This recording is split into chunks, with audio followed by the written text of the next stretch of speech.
বাংলাদেশে ক্লায়েন্ট হান্টিং করা সবচেয়ে সোজা। এর মেইন কারণ হচ্ছে আপনার ইংলিশ না জানলেও হবে। সেটার জন্য আমাদের পোর্টফোলিও নিয়েই খেলতে হবে।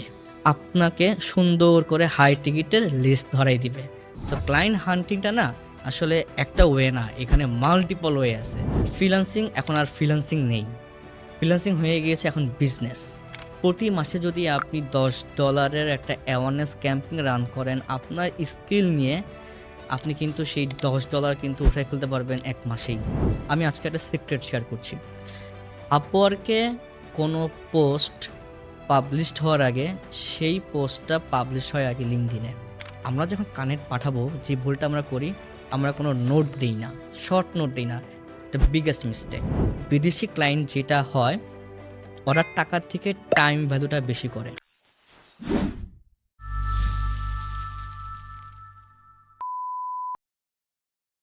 দ্য গ্রোথ পডকাস্টের আরও একটা এক্সাইটিং এপিসোডে আপনাকে ওয়েলকাম।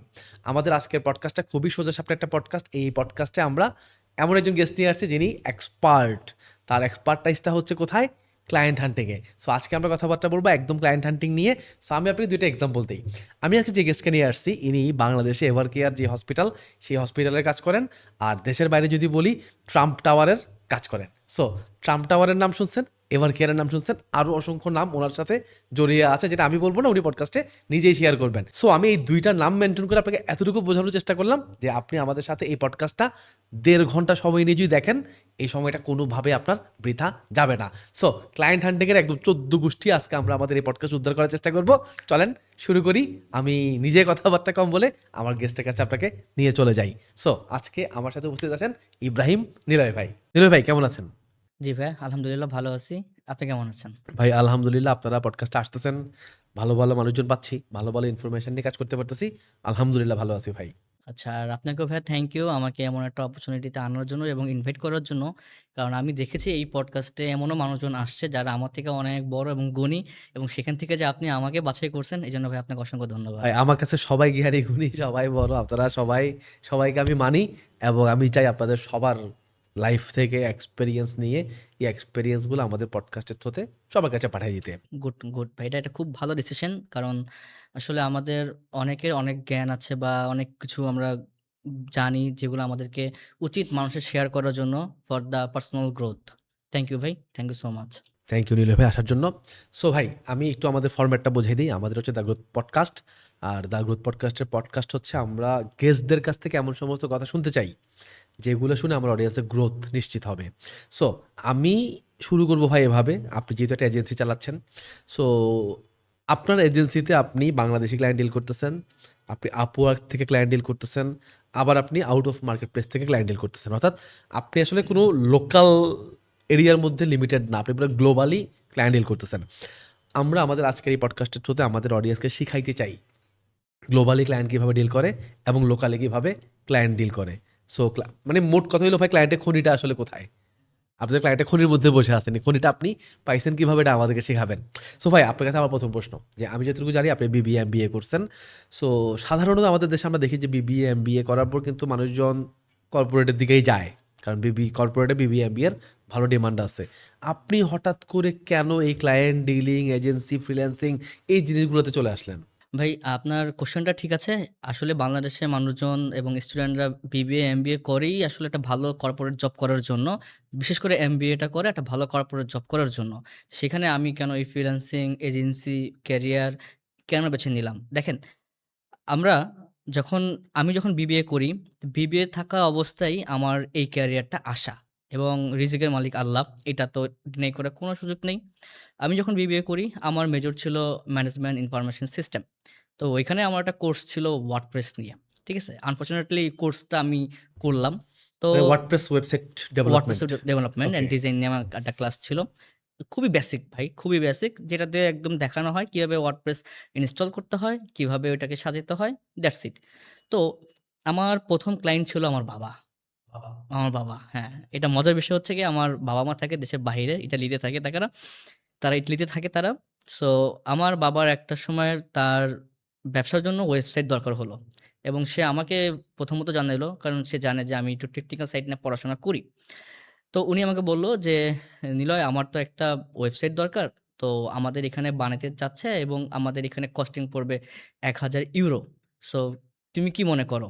তো আমি চিন্তা করলাম যে যেহেতু আমি কিছুদিন আগেই একটা কোর্স করলাম আমার ইউনিভার্সিটিতে ওয়ার্ডপ্রেস নিয়ে। তো আমি আমার বাবাকে অফার দিলাম যে, "ঠিক আছে, তোমার ওখানে ১,০০০ ইউরো লাগবে। তুমি আমাকে ৫০০ ইউরো দিও। আমি তোমার ওয়েবসাইটটা বানায় দিচ্ছি।" ও বাবাকে ক্লায়েন্ট বানাইলেন। বাবাকে ক্লায়েন্ট বানায় দিছি। তো আমি কি করলাম, ৫০০ ইউরো ভাই তখন আমাদের বাংলাদেশী টাকা প্রায় ৫০,০০০ টাকার উপরে। আমি পড়ি তখন বিবিএতে। আমার তো ইচ্ছা বিবিএ, এমবিএ করে আমি জবে ঢুকবো। যাই হোক আমি সাইটটা বানাইলাম। বাবার কাছ থেকে ৫০০ ইউরোও নিলাম। এটা বাবাও জানে না। বাবা জানে আমি আরেকজনকে দিয়ে করাইছি। বাট কাজটা আল্টিমেটলি আমাকে দিয়েই হইছে। আঙ্কেল আজকের পডকাস্ট দেখে জানবে। আজকে আমার বাবা আমার পডকাস্ট দেখলে জানবে যে আসলে ছেলেই আমার সাইটটা বানাইছে। তো আমি ওইখানে সাইটটা বানানোর পরে বাবা আমাকেও পেমেন্টটা করে দিল। অ্যান্ড আমি দেখলাম যে খুব ভালো তো বিষয়টা। যে একটা ওয়েবসাইট বানিয়ে দেয় ভাই ওয়ার্ডপ্রেসে ৩ থেকে ৪ দিনের বেশি লাগে না। আর এখন তো আরো সোজা। এখন তো টেমপ্লেট চলে আসছে, এআই চলে আসছে। তো বেসিক্যালি আমার জার্নিটা শুরু ওইখান থেকেই। যে বাংলাদেশে বসেও যে দেশের বাইরে কাজ করে বাংলা টাকা না ইউরো ইনকাম করা যায় এই লাইন আছে। তখন কিন্তু এত কিছু জানতাম না যে freelancing, market place, Upwork, fibre এগুলো যে আছে এগুলো আমি জানতাম না। যেহেতু আমার বাবার কাজ করেছি সে আমাকে ৫০০ ইউরো দিয়েছে। সে ৫০০ ইউরো বিনিময়ে আমি কাজটা ডেলিভারি দিয়েছি এবং আমার কিন্তু বিবিএ লাইফে ইনকাম হইছে যেটা আমার জন্য একটা মানে আমরা যদি একটা জব করি বিবিএ, এমবিএর পরে আমাদের স্টার্টিং স্যালারি হয় বাংলাদেশের কত আর ভাই ১৫-২০ আমাদের স্টার্টিং হয়। এর বেশি কিন্তু হয় না। বাট সেই সময় বিবিএ থাকা অবস্থায় কমপ্লিট করি নাই। হয়তো আমি তখন 5th কি 6th সেমেস্টারে আমার ৳৫০,০০০ ইনকাম ৩-৪ দিনে। তখন আমার এই মাইন্ডসেট হইছে, না আমি তাহলে আর চাকরিতে যাব না। এইটাকেই আমি ক্যারিয়ার হিসেবে নিবো। ওই থেকে এই পর্যন্ত আমার জার্নিটা স্টার্ট। এইটাই আমার আসলে মূলত স্টার্ট আমার এই ক্যারিয়ার, আমার এই এজেন্সি এবং আমার এই ক্লায়েন্ট কমিউনিকেশন, ক্লায়েন্ট হান্টিং সমস্ত সবকিছু আমার মাইন্ডসেট তখন থেকেই শুরু। তার মানে আপনি আপনার বাবার বিজনেসে সাপোর্ট দিতে গিয়ে ১ম জানতে পারলেন ফাইন যে এটাকেও আসলে ক্যারিয়ার হিসেবে নেয়া যায়। তার মানে আপনার লাইফের অপরচুনিটি আসছে কিন্তু আপনার বাবার হাত ধরেই অ্যাকচুয়ালি। আচ্ছা এখন ভাই পয়েন্ট হচ্ছে কি ধরেন আমাদেরকে যারা পডকাস্টে দেখতেছে আর কি so আমি ধরে নিচ্ছি আমাদেরকে পডকাস্টে কারা কারা দেখতে পারে আম, নতুন যারা আছে যে নতুন ক্যারিয়ার শুরু করতে চাচ্ছে এমন মানুষজন দেখতে পারে। এরপরে হচ্ছে যারা লাইক কোনো একটা স্কিল ডেভেলপ করছে কিন্তু ক্লায়েন্ট খুঁজে পাচ্ছে না যেহেতু আমাদের টপিকটা আছে ক্লায়েন্ট হান্টিং। সো তারা হচ্ছে আমাদেরকে দেখতে পারে। এখন ভাই আপনি একটা অপরচুনিটি পেয়ে গেছিলেন আপনার ক্যারিয়ারে সামহাউ। আমরা সবাই কিন্তু এতটা লাকি না। আমাদের সবার বাবা হয়তো আমাদেরকে অপরচুনিটি নাও দিতে পারে। সো আপনার মতে আমাদের ১ম অপরচুনিটিটা কিভাবে আসতে পারে? আমার মতে যেটা হচ্ছে গিয়ে প্রথমত যখন আমরা একটা স্কিল ডেভেলপ করি, আমরা স্কিল ডেভেলপ করার পর আমরা ওই স্কিলের উপরে ফোকাস থাকতে পারি না। এটা আপনিও নিজেও জানেন বা আপনিও খেয়াল করে দেখবেন যে আমরা ফর এক্সাম্পল আমি যদি ওয়েব ডেভেলপমেন্ট শিখি, যে সে যদি ওয়েব ডেভেলপমেন্টে কাজ না পায় তখন সে কিন্তু স্কিলটা শিফট করে ফেলে। যে না ইউটিউবে দেখে অন্য একজন ডিজিটাল মার্কেটিং করে লাখ, লাখ টাকা কামাচ্ছে তাহলে আমি কেন ওয়েব ডিজাইন শিখবো? আমি ডিজিটাল মার্কেটিং এ শিফট করি। This is the wrong thing. আমাদের উচিত যেটা করা আমি যখন ওয়েব ডিজাইন শিখবো, ইনস্ট্যান্ট আমার ওয়েব ডিজাইন শিখার সাথে সাথেই আমার নিজেরই একটা ওয়েবসাইট থাকা উচিত। এটা ম্যান্ডেটরি এবং পাশাপাশি শুধু স্কিল শিখে থাকলেই হবে না। যেদিন থেকে আমার স্কিল শিখা শুরু হবে, সেদিন থেকেই আমার ইংলিশ কমিউনিকেশন থাকাও শুরু হবে। এবার আসি অপরচুনিটি বিষয়টা। দেখেন, আমরা সবসময় সবাই চাই একটা স্কিল ডেভেলপ করে দেশের বাইরে কান্ট্রিতে কাজ করার জন্য এবং সেটা ওয়েটা কি? Upwork অথবা Fiverr। আচ্ছা, আমার প্রশ্ন হচ্ছে Upwork, Fiverr বাদে কি কাজ করার কোনো ওয়ে নাই? অবশ্যই আছে। LinkedIn আছে, আউট অফ মার্কেটপ্লেস আছে, ইমেইল আছে, আউটরিচিং আছে, এখন তো YouTube ও আছে। তো আমাদের যেটা উচিত একটা স্কিল ডেভেলপ করে এবং সে যতটুকু ডেভেলপ করতেছে ওইটার উপর তাকে তার নিজের ওয়েবসাইটে পোর্টফোলিও বানিয়ে এবং সেই পোর্টফোলিওটাকে একটা ভিডিও আকারে জাস্ট স্ক্রিন রেকর্ড করে যে আমরা ভিডিওগুলো করি, স্ক্রিন রেকর্ড ভিডিও করে আমাদের ইউটিউবে ছেড়ে দিয়ে এবং সেটাকে পাবলিশ করে দেওয়া এবং সেটা শুধু ইউটিউব পর্যন্ত সীমাবদ্ধ থাকবে না। এখন ভাই সোশ্যাল মিডিয়ার কোনো অভাব নাই। ফেসবুক থেকে শুরু করে লিঙ্কডইন, ফেসবুক, ইনস্টাগ্রাম, আপনার টিকটকও কিন্তু ভালো কাজ করে। তো ব্যাপারটা হলো কি, আমি একটা স্কিল শিখলাম। আমি সেই স্কিলের উপরে একটা সাইট বানালাম। সেটা যেকোনো সাইট হতে পারে, ওয়ার্ডপ্রেস হইতে পারে, সেটা আপনার ডিজিটাল মার্কেটিং এর কোনো কাজ হইতে পারে, সেটা আপনার কোডিং এর কোনো কাজ হতে পারে। আমি এক্সপ্লেইন করলাম যে আমি আসলে এখানে কি বানিয়েছি। সেটাকে আমি পোর্টফোলিও সাজিয়ে আমার সমস্ত প্ল্যাটফর্মে সেটাকে পোস্ট করে দেওয়া। কোনো না কোনো ক্লায়েন্ট এটা দেখতে পাবেই। কোনো না কোনো মানুষ আপনার এটা দেখবেই। অন্তত ১০ টা ভিউ তো হবে। এখন ১০ টা ভিউর মধ্যে একজন না একজন আপনার ক্লায়েন্ট হইতেই পারে। এটা কিন্তু আমরা বলা যায় না। এমনও হইতে পারে ১০ জন যে ভিউ হইছে, এই ১০ জনই আপনার ক্লায়েন্ট। আবার এমনও হইতে পারে যে ১০ জন আপনার ভিডিওটা দেখলো, ১০ জনের একজনও আপনার ক্লায়েন্ট না। কিন্তু ওই ১০ জনের তো পরিচিত আরও লোকজন আছে। তাদের যদি কখনো এই রিলেটেড সার্ভিস দরকার হয়, তখন কিন্তু তার ব্যাকএন্ড দ্য সাবকন্সিয়াস কাজ করবে যে, না আমি তো একজনকে চিনি যে কিনা আমার স্কিল সম্পর্কে জানে। সো আমরা কিন্তু ভাই চাইলে এইভাবেও কাজ পেতে পারি। সো ক্লায়েন্ট হান্টিংটা না আসলে একটা ওয়ে না, এখানে মাল্টিপল ওয়ে আছে। আমি আজকে কয়েকটা বিষয় নিয়ে কথা বলব। আমি আজকে যেমন আমি বাংলাদেশেও কাজ করছি, আমি আপওয়ার্কেও কাজ করছি যেটা মার্কেটপ্লেস, এবং আউট অফ মার্কেটপ্লেসেও আমি কাজ করছি। আমার কিন্তু ৩ টা প্ল্যাটফর্মে কাজ চলে যাচ্ছে। অ্যান্ড ৩ টা নিয়ে আমি কথা বলব। আচ্ছা, কোনটা নিয়ে কথা বললে বা কোন সেক্টরটা নিয়ে কথা বললে আমাদের অডিয়েন্সের জন্য সুবিধা হবে? আপনি আমাকে বলেন। নিলয় ভাই, আপনি যেহেতু বাংলাদেশেও কাজ করতেছেন, বাইরেও কাজ করতেছেন, আপনি বাইরের জন্য আমাদেরকে যে সাজেশনটা দিলেন, যে শুরুতেই আমার খুব ভালো লাগছে জিনিসটা, যে আপনি বাইরে যেতে পারতেছেন না, আপনার কনটেন্ট তো বাইরে যেতে পারে। আমি ইউটিউবে একটা কনটেন্ট পাবলিশ করলে আসলেই কিন্তু আমি ইংরেজিতে যদি কথা বলি, দেখা যাবে ইংরেজি মানে হয়তো ইউএসএরই বা ওই ইউরোপিয়ান ৮-১০টা ভিউ আসলেই হয়, ছাড়লেই হয়। ফেসবুকে ছাড়তে পারি, টিকটকে ছাড়তে পারি, অনেক জায়গায় ছাড়তে পারি। আবার আপনি বলছেন একটা কন্টেন্ট, আমি বলবো একটা না, আপনি কন্টেন্ট করতে থাকেন, তাই না? করতে থাকেন, ওইখান থেকে কিন্তু ক্লায়েন্ট পাওয়া যায়, আসলেই পাওয়া যায়। আচ্ছা ভাই, এখন আমার কাছে মনে হয় কি আমরা একটু আমাদের অডিয়েন্সকে সহজ ওয়ে থেকে শুরু করি, কঠিনের দিকে নিয়ে যাই। সো আমার কাছে মনে হয় কি ভাই, আপনি যেহেতু লোকাল মার্কেটেও কাজ করতেছেন, এবং আমার ধারণা লোকালে ক্লায়েন্ট পাওয়া ইন্টারন্যাশনালের তুলনায় একটু ইজি, যেহেতু এখানে ল্যাঙ্গুয়েজ ব্যারিয়ার নাই, আমার পাশের বিল্ডিংয়ের যে কেউই আমার ক্লায়েন্ট হইতে পারে। সো আমাদেরকে ফার্স্ট টাইম একটু লোকাল মার্কেটটা নিয়ে কথাবার্তা বলেন, যে লোকাল মার্কেটের আসলে অপরচুনিটি কেমন, লোকাল মার্কেটে কী কী গ্যাপ আছে, লোকাল মার্কেটে আদৌ আমাদের আসা উচিত কিনা। আচ্ছা, আমি তাহলে প্রথমত লোকাল ক্লায়েন্ট বলতে তো আমরা বাংলাদেশি ক্লায়েন্ট কি বুঝি? তো আমি বাংলাদেশের ক্লায়েন্ট নিয়ে কথা বলছি। বাংলাদেশে ক্লায়েন্ট যদি ক্লায়েন্ট হান্টিং এর বিষয়টা আসে, বাংলাদেশে ক্লায়েন্ট হান্টিং করা সবচাইতে সোজা। ওকে। আপনার Upwork এর থেকে এবং আউট অফ মার্কেটপ্লেস এর থেকে বাংলাদেশে ক্লায়েন্ট হান্টিং করা সবচাইতে সোজা। এর মেইন কারণ হচ্ছে আপনার ইংলিশ না জানলেও হবে। শুধু স্কিল দিলেও হবে। আমি একটু আগে বললাম যে স্কিলড শিখার পাশাপাশি বা ডেভেলপ করার পাশাপাশি ইংলিশটা যেন শুরু করে দেয়। কিন্তু বাংলাদেশি ক্লায়েন্ট হান্টিং করতে হলে আমাকে কিন্তু ইংলিশটা না জানলেও চলবে। এখন আসি কিভাবে হান্টিং করব? আমাদের প্রতিদিন আমাদের বাংলাদেশে ই-কমার্সের সাইট যদি আমি ধরি, প্রতিদিন ২ লক্ষ গড়ে ই-কমার্স সাইট গড়ে উঠছে। ফেসবুকে হয় কেউ পেজ খুলে ব্যবসা করতেছে, অথবা কেউ পেজও খুলছে, ওয়েবসাইটও বানাচ্ছে। এখন আপনি চাইলে সহজেই তাদের কাছে পৌঁছাইতে পারেন। কিভাবে? তারা হচ্ছে হয় এন্টারপ্রেনার বা তারা স্টার্টআপ বিজনেসে। এখন এন্টারপ্রেনার এবং স্টার্টআপ যারা করছে এদেরকে আমরা কিভাবে খুঁজে পাবো? কারণ এরাই তো কেবল মার্কেটে ঢুকছে এবং তাদেরই কিন্তু সার্ভিসটা দরকার। ভাই, খু স আ বিষয়টা খুবই ইজি। অ্যাপোলো আইও নামে আমাদের একটা সফটওয়্যার আছে। খুবই মানে এটা আমি মনে করি এটা সবাই জানে। যারা ফ্রিল্যান্সিং লাইনে আছে, অ্যাপোলো আইও নামে সফটওয়্যার সবাই জানে। আমরা চাইলে ওইখান থেকে বাইপাস করে ডাটা বের করে কিন্তু আমরা তাদের কাছে খুব ইজিলি রিচ করতে পারি। চাইলে কিন্তু আমরা আরেকভাবেও রিচ করতে পারি। আমরা ফেসবুকে বায়োতে দেই। অনেক সময় স্টার্টআপও লেখে, এন্টারপ্রেনারও লেখে, অনেকে ইমেইলও দিয়ে দেয়। আমরা যদি গুগলে যাই, SITE সাইট লিখি এবং কোলন দেই, এবং যদি আমি লিখি ফেসবুক প্লাস এন্টারপ্রেনার অথবা স্টার্টআপ, আপনাকে গুগলই ২০০ থেকে ৩০০ নতুন পেজ সাজেস্ট করবে। আপনি ১০ টা পেজ নেন, প্রতিদিন ১০ টা পেজকে রিচ আউট করেন।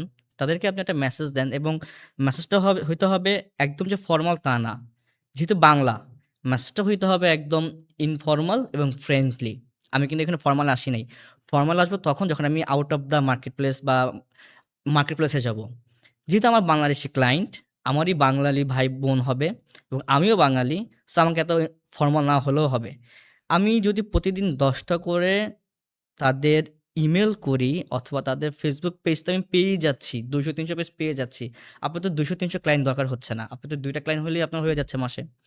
আপনি যদি তাদের পেজটা নেন এবং তাদের উইক পয়েন্ট বের করেন এবং তাকে সেই উইক পয়েন্ট নিয়ে একটা সুন্দর একটা মেসেঞ্জারে মেইল করেন। বা মেসেজ করেন মেসেঞ্জারে। এখন আপনি কথা হচ্ছে কুইক পয়েন্ট কীভাবে পাবেন? আপনি তার ওয়েবসাইটটা নেন, তার ওয়েবসাইটটা নিয়ে ChatGPT-কে দেন এবং ChatGPT-কে বাংলাতেই বলেন যে, "এই পেজের জন্য আমাকে টার্গেট অডিয়েন্স বের করে দাও এবং এই পেজকে যদি আমাকে উপরে উঠাতে হয় struggle পিরিয়ড কী? struggle পিরিয়ডগুলোই তো উইক পয়েন্ট বা পেইন পয়েন্ট।" আপনি সেটাকে লিস্ট আউট করেন এবং আপনার ভাষায় তাদেরকে মেসেজটা দেন যে, "তোমার বিজনেসের এই জিনিসগুলো যদি হয়, তোমার বিজনেস মোর দেন গ্রোথ করবে 10x উইদিন 3 মান্থস বা 2 মান্থস।" এই অ্যামাউন্টটা বলতে হবে। এখন শুধু আমি যদি বলি যে, "তোমার বিজনেস আগামী ৩ মাসে ডাবল হয়ে যাবে।" এটা কিন্তু স্ট্যাটিক হয় না। আমাকে একটা নাম্বার এখানে মেনশন করতে হবে। কারণ ক্লায়েন্ট বা কাস্টমার সে চায় একটা ভ্যালু, একটা অ্যামাউন্ট, একটা নাম্বার। কারণ সে তো টাকা-পয়সা দিচ্ছে। এটা তো একটা নাম্বার। এটা তো আমি বলি না যে, "তুমি টাকা আজকে ৳১০ দাও, কালকে ডাবল হয়ে যাবে।" What do you mean by double? Double মানে তো আমরা এটাকে এখন ৳20 ই বুঝবো। বাট আমরা যদি ওটা ৳20 না বলে আমরা যদি বলি, "তুমি আজকে যদি এখানে ৳10 ইনভেস্ট করো, তার বিনিময়ে তুমি ৳18 পাবা।" আপনি যদি এইভাবে একটা মেসেজ টেমপ্লেট রেডি করে প্রতিদিন ১০ জনকে দেন এবং ১০ দিনে আপনাকে দেওয়া হয়ে যাচ্ছে কতজনকে তাহলে?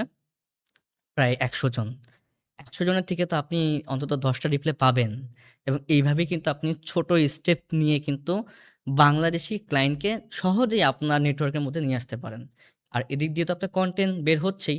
সে আপনাকে বলবে যে, "তুমি যে কাজ করেছো বা তুমি যে আমাকে হেল্প করতে পারবা, তার কিছু পোর্টফোলিও আমাকে দাও বা আমাকে এক্সপেরিয়েন্স দেখাও।" কারণ আপনি জানেন বাংলাদেশে সবাই এক্সপেরিয়েন্স চায়। কারণ একজন নতুন ফ্রেশার যদি সে মার্কেটে আসে, তার কাছেও এক্সপেরিয়েন্সটা চাবে। তখন ১ম এ আমরা যেটা বললাম কনটেন্ট বানিয়ে রেখেছি। আমরা যে স্কিল ডেভেলপ করছি, সেগুলো আমরা প্র্যাকটিস করছি, সেগুলো আমরা ভিডিও আকারে বানাচ্ছি এবং সেগুলো আমরা YouTube এও দিচ্ছি। আপনি তাকে সেই লিঙ্কটা দিলেন, "এই যে দেখো আমার এক্সপেরিয়েন্স।" আপনার পোর্টফোলিওই আপনার এক্সপেরিয়েন্স। এক্সপেরিয়েন্সের জন্য আলাদাভাবে রিয়েল কাজ করতে হবে, এটা ভুল ধারণা। এটা টোটালি ভুল ধারণা। আমার পোর্টফোলিওই আমার এক্সপেরিয়েন্স। তাকে আপনার পোর্টফোলিও দেখিয়ে আপনার এক্সপেরিয়েন্সটাকে কনভার্ট করে আপনি খুব সহজেই তাকে কনভিন্স করতে পারবেন। ভাইয়া লোকাল মার্কেটে শুরুর দিকে আমরা কি শুধু অর্গানিক ওয়েতেই ট্রাই করব নাকি পেইড ওয়েতেও আমাদের যাওয়া উচিত? আমরা স্কিল ডেভেলপ করছি, এটা একটা ইনভেস্টমেন্ট। আমরা টাকা ইনকাম করতে হলে আমাকে কিছু টাকা দিতে হবে। আমরা যারা বাংলাদেশি ফ্রিল্যান্সার আছি বা এন্টারপ্রেনার আছি বা এজেন্সি চালাচ্ছি বা আমরা সামনে আরো বড় কিছু করতে চাচ্ছি, আমাদের একটা মাইন্ডসেট আছে যে এরকম, আমি তো টাকা দিয়ে স্কিল শিখেছি। কেন আমাকে ইনভেস্ট করে ক্লায়েন্ট পেতে হবে? আসলে আমাদের এটা না এই কনসেপ্ট থেকে একটু বের হয়ে আসতে হবে। আমি আমার কথা বলতেছি। আমার প্রায় অলমোস্ট ৭০ টা প্লাস ক্লায়েন্ট আমি ডিল করতেছি দেশ-বিদেশ সবকিছু মিলিয়ে। বিজনেস, ফ্রিল্যান্সিং এখন আর ফ্রিল্যান্সিং নেই। ফ্রিল্যান্সিং হয়ে গিয়েছে এখন বিজনেস। আপনাকে কিছু পেতে হলে কিছুটা আপনাকে দিতে হবে। আপনার আপনি স্কিলে স্কিলড, আপনি পারেন, আপনি জানেন, এটা শুধু আপনিই জানেন। আমাকে তো জানাইতে হবে। সেজন্য তো আপনাকে কিছুটা ইনভেস্ট হইলেও অ্যাড রান করতে হবে। আপনি আপনার একটা কনটেন্ট বানালেন, আপনি ধরেন আপনি কোডিং জানেন বা আপনি Next.js এ কাজ পারেন। এটা আপনি জানেন বা আপনার ফ্রেন্ড লিস্টে যারা আছে তারা জানে। এখন আপনি তো ঢাকায় থাকেন, চট্টগ্রামের মানুষে জানে না। আপনি একটা ছোট্ট এখন জানেন $১ অ্যাওয়ারনেস ক্যাম্পেইন রান করেই ১,০০০ মানুষের কাছে পৌঁছানো যায়। আর $১ কিন্তু খুবই সামান্য টাকা। আপনি যদি প্রতি মাসে যদি আপনি $১০ এর একটা অ্যাওয়ারনেস ক্যাম্পেইন রান করেন আপনার স্কিল নিয়ে, আপনি কিন্তু সেই $১০ কিন্তু উঠায় ফেলতে পারবেন ১ মাসেই। কিভাবে? সেটা হচ্ছে আপনি যে স্কিলে স্কিলড সেটা কিন্তু $১০ এর বিনিময়ে ১০,০০০ মানুষজন জানছে। ভাইয়া ১০,০০০ মানুষ কিন্তু কম না। এই ১০,০০০ মানুষজনের মধ্যে কিন্তু অন্তত ৫,০০০ মানুষজন বিজনেসম্যান থাকবেই। সো ওইখান থেকেও আপনি ক্লায়েন্ট নিতে পারেন। নিলয় ভাই আপনি যখন লোকালে কাজ শুরু করছেন ১ম আমি যতটুকু জানি আপনি ইন্টারন্যাশনাল আপওয়ার্ক এগুলোতে পরে আসছেন। আপনি লোকালি কিন্তু ফার্স্টে শুরু করছেন। সো আপনার ১ম ক্লায়েন্ট পাওয়ার এক্সপেরিয়েন্সটা আমাদের সাথে শেয়ার করেন। তাহলে আমাদেরকে যারা শুনতেছে তারা মোটামুটি একটা মানে ভালো গাইডলাইন পেয়ে যাবে যে লোকালি কাজ পাইতে সে কি করতে পারবে। আচ্ছা ভাই এটারও একটা মজার কাহিনী আছে। আমি ফার্স্ট ক্লায়েন্ট লোকালি কিভাবে পেলাম? আমি যেটা করলাম যে এলাকায় অনেক চেম্বার থাকে। ডেন্টাল চেম্বার থাকে। বেশিরভাগ ডেন্টালই থাকে আসলে মূলত। তো আমার এলাকায়ও এরকম ২-৩ টা ডেন্টাল কেয়ার আছে। তো আমি ওই ডেন্টাল কেয়ারে গেলাম। আমি তার সাথে কথা বললাম সরাসরি। আমি তাকে অফার দিলাম যে, "ভাই আমি আপনার ডেন্টাল কেয়ারের জন্য একটা ওয়েবসাইট বানিয়ে দিতে চাই। আমার কোনো টাকা-পয়সা লাগবে না।" কারণ ভাই একটা ডোমেইন, একটা হোস্টিং এর দাম বেশি না। বাংলা টাকা যদি আপনি বাংলাদেশী কোম্পানি নেন ৳১৫০০ র মধ্যে আপনি ১ বছরের জন্য ফ্রিতে পেয়ে যাচ্ছেন। মানে ফ্রিতে বলতে ১ বছরের জন্য ৳১৫০০ র মধ্যে আপনি প্যাকেজ পেয়ে যাচ্ছেন। আমি ওই ডেন্টাল কেয়ারে গেলাম এবং তাকে অ্যাপ্রোচ করলাম যে, "আমি আপনার ডেন্টাল কেয়ারের জন্য একটা ওয়েবসাইট বানিয়ে দিচ্ছি।" অ্যান্ড সে দেখেন ফ্রিতে পাইলে কে নিবে না? সেও ভাবলো যে আমার ডেন্টাল কেয়ার একটা ছোট্ট দোকানে একটা চেম্বার, ওকে ওয়েবসাইট হলে তো ভালো হয়। সে রাজি হলো। আমি তার ওয়েবসাইটটা বানিয়ে দিলাম এবং তার ওয়েবসাইটে আমি রানও করে দিলাম। রান করে দেওয়ার পর তাকে আমি একটা রিকোয়েস্ট করলাম যে, "ভাইয়া আপনার ওয়েবসাইট তো ডান। এখন আপনার ওয়েবসাইটে আমি অ্যাপয়েন্টমেন্ট সিস্টেমেও রেখেছি যেটা ম্যানুয়ালি যেটা আপনি ফোন কলে করতেন। এখন আপনাকে ফোন কল করা লাগবে না। আপনার ইমেইলেই অটোমেশন ভাবে চলে আসবে যে কে কি, কবে কার অ্যাপয়েন্টমেন্ট দেওয়া আছে না দেওয়া আছে। আপনি আমাকে একটা হেল্প করেন। আমি তো কোনো সার্ভিস চার্জ নিইনি আপনার এটার জন্য। আপনি আপনি আপনার চেম্বারে বসেই আমাকে একটা ভিডিও টেস্টিমোনিয়াল দেন যে আমার ডেন্টালের জন্য একজন ওয়েব ডেভেলপার সে ওয়েবসাইট বানিয়ে দিয়েছে। আমার নাম সহ বলেন ইব্রাহিম নিলয় আমার এরকম, এরকম একটা বানিয়ে দিয়েছেন এবং আমি তাকে রিকোয়েস্ট করলাম যে আপনি ডক্টরের একটা ড্রেস থাকে। আমরা জানি যে ডক্টরের একটা সাদা ড্রেস থাকে, একটা প্রেশার ইয়ে থাকে এবং সে ওইভাবে সেজে আমি আমার মোবাইলটা দিয়েই তার ভিডিওটা করলাম যে সে পুরোটা একটা ভিডিও টেস্টিমোনিয়াল আমাকে দিল। আমি পডকাস্টের শুরুতেই বললাম, ফ্রিল্যান্সিং এখন কিন্তু বিজনেস। কিছু ইনভেস্ট করতেই হবে। না হয় কিন্তু এখানে বিজনেস করাটা যাবে না। কারণ without invest no business. Category হচ্ছে হসপিটাল, যেহেতু ডেন্টাল। ভাইয়া আমাকে একটা ২ মিনিটের ভিডিও দিল বানিয়ে। আমি যেটা করলাম, আমি ইনস্ট্যান্ট আমার ফেসবুকে একটা পেজ খুলে ফেললাম। ফেসবুকে আমার নাম দিয়ে একটা পেজ খুলে ফেললাম এবং ওইখানে আরেকটা কথা বলে রাখি, আমি কিন্তু in the meantime digital marketing এর সার্ভিসও মানে স্কিলও ডেভেলপ করে ফেলছি এবং সার্ভিস দেওয়া শুরু করে ফেলছি।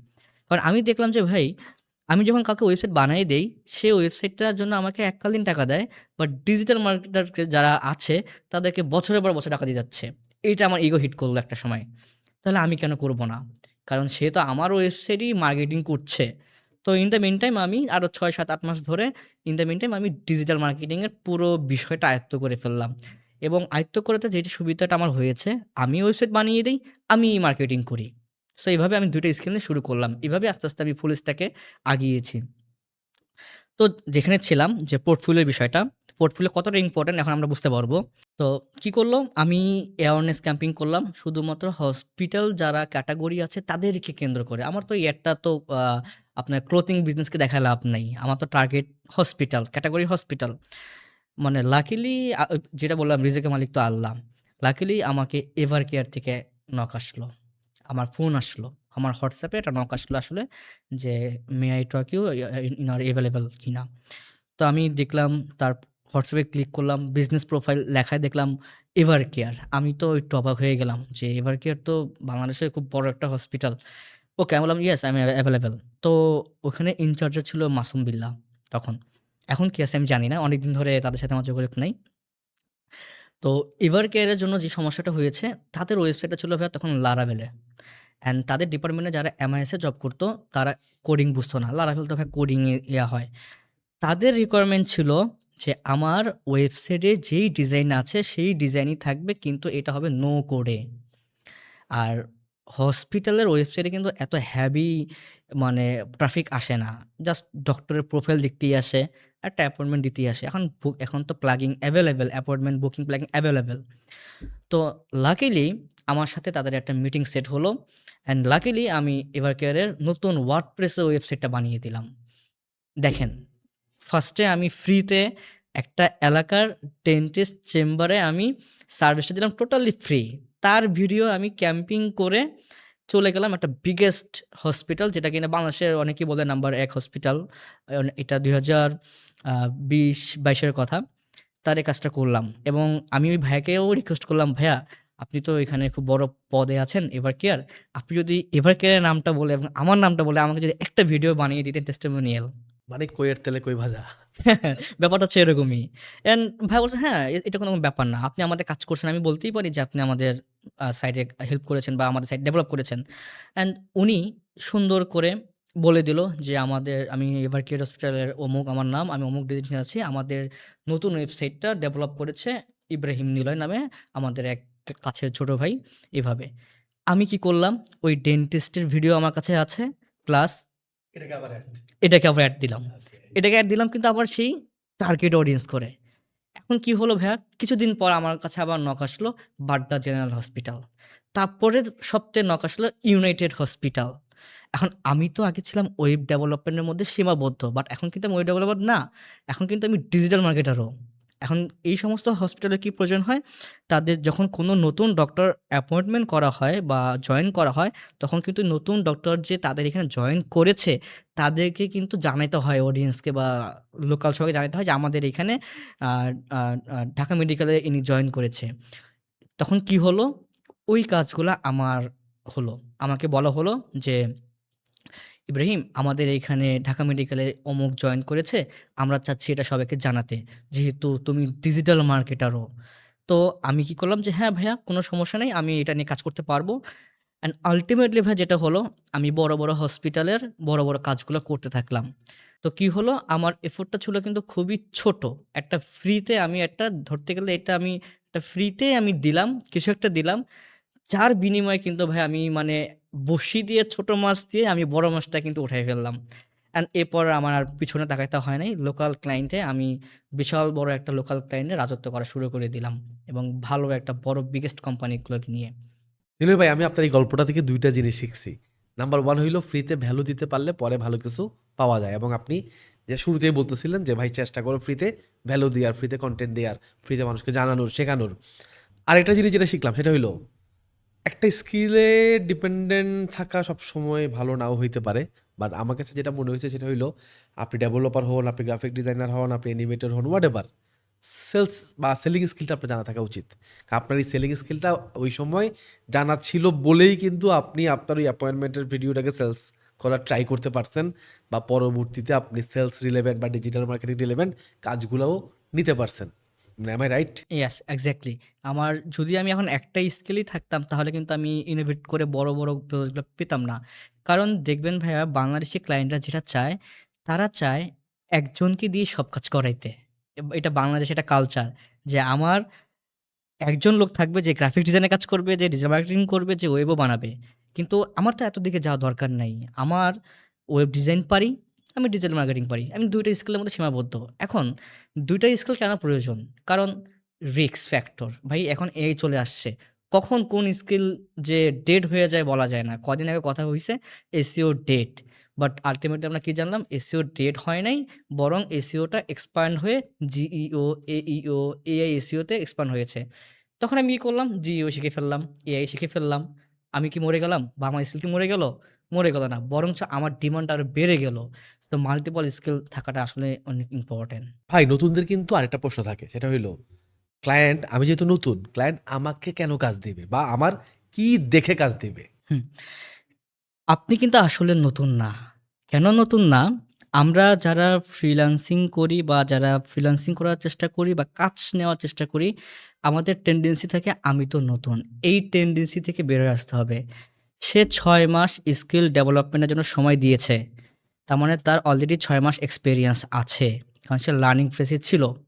নাম্বার 2, সে ৬ মাসে অন্তত ৬ টা পোর্টফোলিও বানিয়ে ফেলেছে এবং সেই ৬ টা পোর্টফোলিও কিন্তু ডেমো সাইট না, সে রিয়াল সাবডোমেইন করে, করে বানিয়েছে।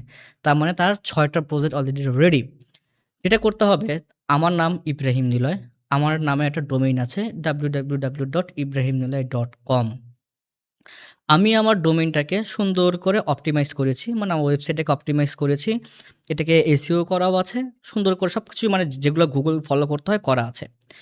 ক্লায়েন্টকে আমি বিট করলাম। ক্লায়েন্ট আমাকে রিপ্লাইও দিল। কানেক্টও আমার ফেরত চলে আসলো। এখন ক্লায়েন্ট আমাকে কাজ কেন দিবে? আমি ক্লায়েন্টকে ভাইয়া একটা মেসেজ দিব। শুধু একটা মেসেজ। ওই একটা মেসেজের বিনিময়ে ক্লায়েন্ট আমাকে কাজ দিতে বাধ্য। সেটা কি?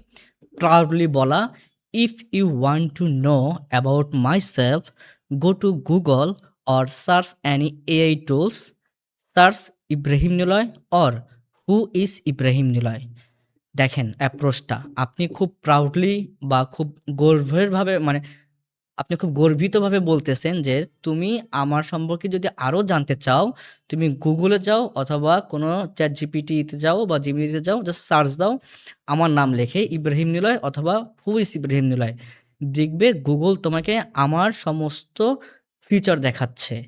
তুমি যদি চ্যাট জিপিটিতে যাও, চ্যাট জিপিটি আমাকে অথেন্টিসিটি দেখাচ্ছে, অ্যান্ড ক্লায়েন্ট এটা করে। আপনি যখন এই কথাটা বলবেন, তখন ক্লায়েন্টের সাইকোলজি কাজ করে এইটা, যে সে কে? যে এত কনফিডেন্সলি বলতেছে যে, "তুমি আমার নাম লিখে গুগলে সার্চ দাও, আমাকে পেয়ে যাবা।" য এবং ক্লায়েন্ট এটা করে ভাইয়া। ক্লায়েন্ট কি করে? কখন গুগলে চলে যায় বা ChatGPT তে চলে যায় এবং ক্লায়েন্ট আপনার নাম লিখে সার্চ দেয়। যেহেতু আপনার ডোমেইন আপনার নামে নেওয়া, এবং তখন গুগল আপনাকে ফিচার করে। তখন ক্লায়েন্টের সাইকোলজি এভাবেই কাজ করে, he or she is authentic, এবং ট্রাস্ট বিল্ডটা কিন্তু এখান থেকেই চলে আসে। আর আল্টিমেটলি কিন্তু কাজটা আপনাকেই দিয়ে দেয়। আচ্ছা নীলয় ভাই, তাইলে আপনি যেটা বললেন যে আমি একটু কনফিডেন্টলি যদি ক্লায়েন্টকে বলতে পারি যে তুমি আমাকে সার্চ করে দেখো, তুমি আমাকে গুগলে পেয়ে যাবা, বা তুমি আমাকে চ্যাট জিপিটিতে পেয়ে যাবা। এখন ফ্যাক্ট হলো ভাই, আপনি যেটা বললেন যে আমার নামে যদি একটা ডোমেইন থাকে বা আমার একটা ওয়েবসাইট থাকে, তা আমার নেক্সট প্রশ্ন আর কি, যে আমার কি শুধু একটা ডোমেইন থাকলেই আমি আমি এরকম সার্চেবিলিটির মধ্যে চলে আসবো, নাকি আরো কিছু করা লাগবে? আচ্ছা, তার পাশাপাশি আরেকটা কাজ করা উচিত, সেটা হচ্ছে গিয়ে ফ্রিতে এটা করা যায়। টাকা পয়সা লাগে না, ডোমেইনও কিনা লাগে না। Google business profile. আপনার তো নিশ্চয়ই জিমেল আছে।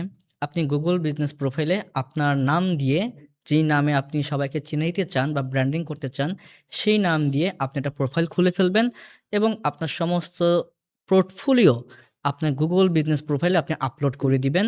এবং অবশ্যই যখন আপনি আপলোড করবেন, সেখানে কিওয়ার্ড হিসাবে আপনার নাম কোথাও না কোথাও রাখবেন। কারণ যখন ক্লায়েন্ট আপনার নাম লিখে সার্চ দিবে, ডোমেইনটা আসলেই পেয়ে যায়।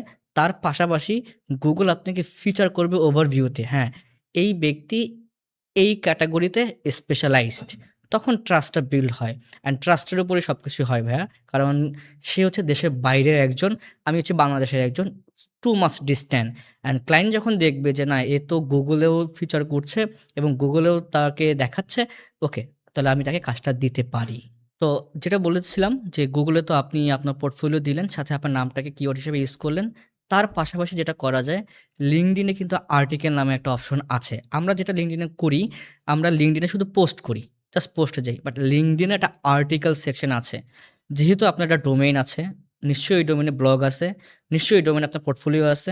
তারপরে আপনি গুগল বিজনেস প্রোফাইল আছে, ওইখানেও আপনার ইন্ট্রোডাকশন আছে, ওইখানেও আপনার পোস্ট আছে, ওইখানেও আপনার পোর্টফোলিও আছে। এই ২ টাকে কম্বাইন করে আপনি লিঙ্কডইনে নিয়মিত আর্টিকেল লিখে যান। আপনাকে কিন্তু এক্সট্রা হ্যাসেল নিতে হচ্ছে না। অলরেডি এগুলো আপনার কিন্তু আছে। ওই ২ টাকেই কম্বাইন করে ChatGPT দিয়েই আপনি লিঙ্কডইনে একটা আর্টিকেল লিখতে পারেন। কিন্তু অবশ্যই আপনার নামটা কিওয়ার্ড হিসেবে থাকতে হবে। তাহলেই ক্লায়েন্ট আপনার নাম সার্চ দিলে আপনার সমস্ত হিস্টোরি পেয়ে যাবে। আর এভাবেই ট্রাস্টটা বিল্ড হয়। আচ্ছা ভাই, আমরা লোকাল মার্কেটের একটা গাইডলাইন পাইলাম যে আমরা আসলে লোকাল মার্কেটে যদি ক্লায়েন্ট হান্ট করতে চাই, বা আমার যদি লোকাল মার্কেটে ক্লায়েন্ট দরকার হয়, তাহলে আমরা অর্গানিকভাবেও ট্রাই করতে পারি। অ্যান্ড আপনি যেটা বললেন যে মানে ক্লায়েন্ট খোঁজা বা এই ফ্রিল্যান্সিং জিনিসটা এখন আর আসলে মানে এটা এখন আসলে ফ্রিল্যান্সিংয়ের ব্যবসা। এখানে অ্যাটলিস্ট মিনিমাম ইনভেস্টমেন্ট করার মাইন্ডসেট নিয়ে আমার আসা উচিত। সো আমি যদি দেশের বাইরে ক্লায়েন্ট হান্ট করতে চাই, তাহলে আমার ফার্স্টে কি, যেমন আপনি আপওয়ার্কেও ক্লায়েন্ট হান্ট করতেছেন, আপনি আপওয়ার্কের বাইরেও ক্লায়েন্ট হান্ট করতেছেন, তাহলে আমার কি অ্যাজ এ ইন্ডিভিজুয়াল, আমি একাই, আমার কোনো টিম নাই, সো আমার কি এখন আপওয়ার্কে যাওয়া উচিত, না আমি আপওয়ার্কের বাইরে ট্রাই করা উচিত?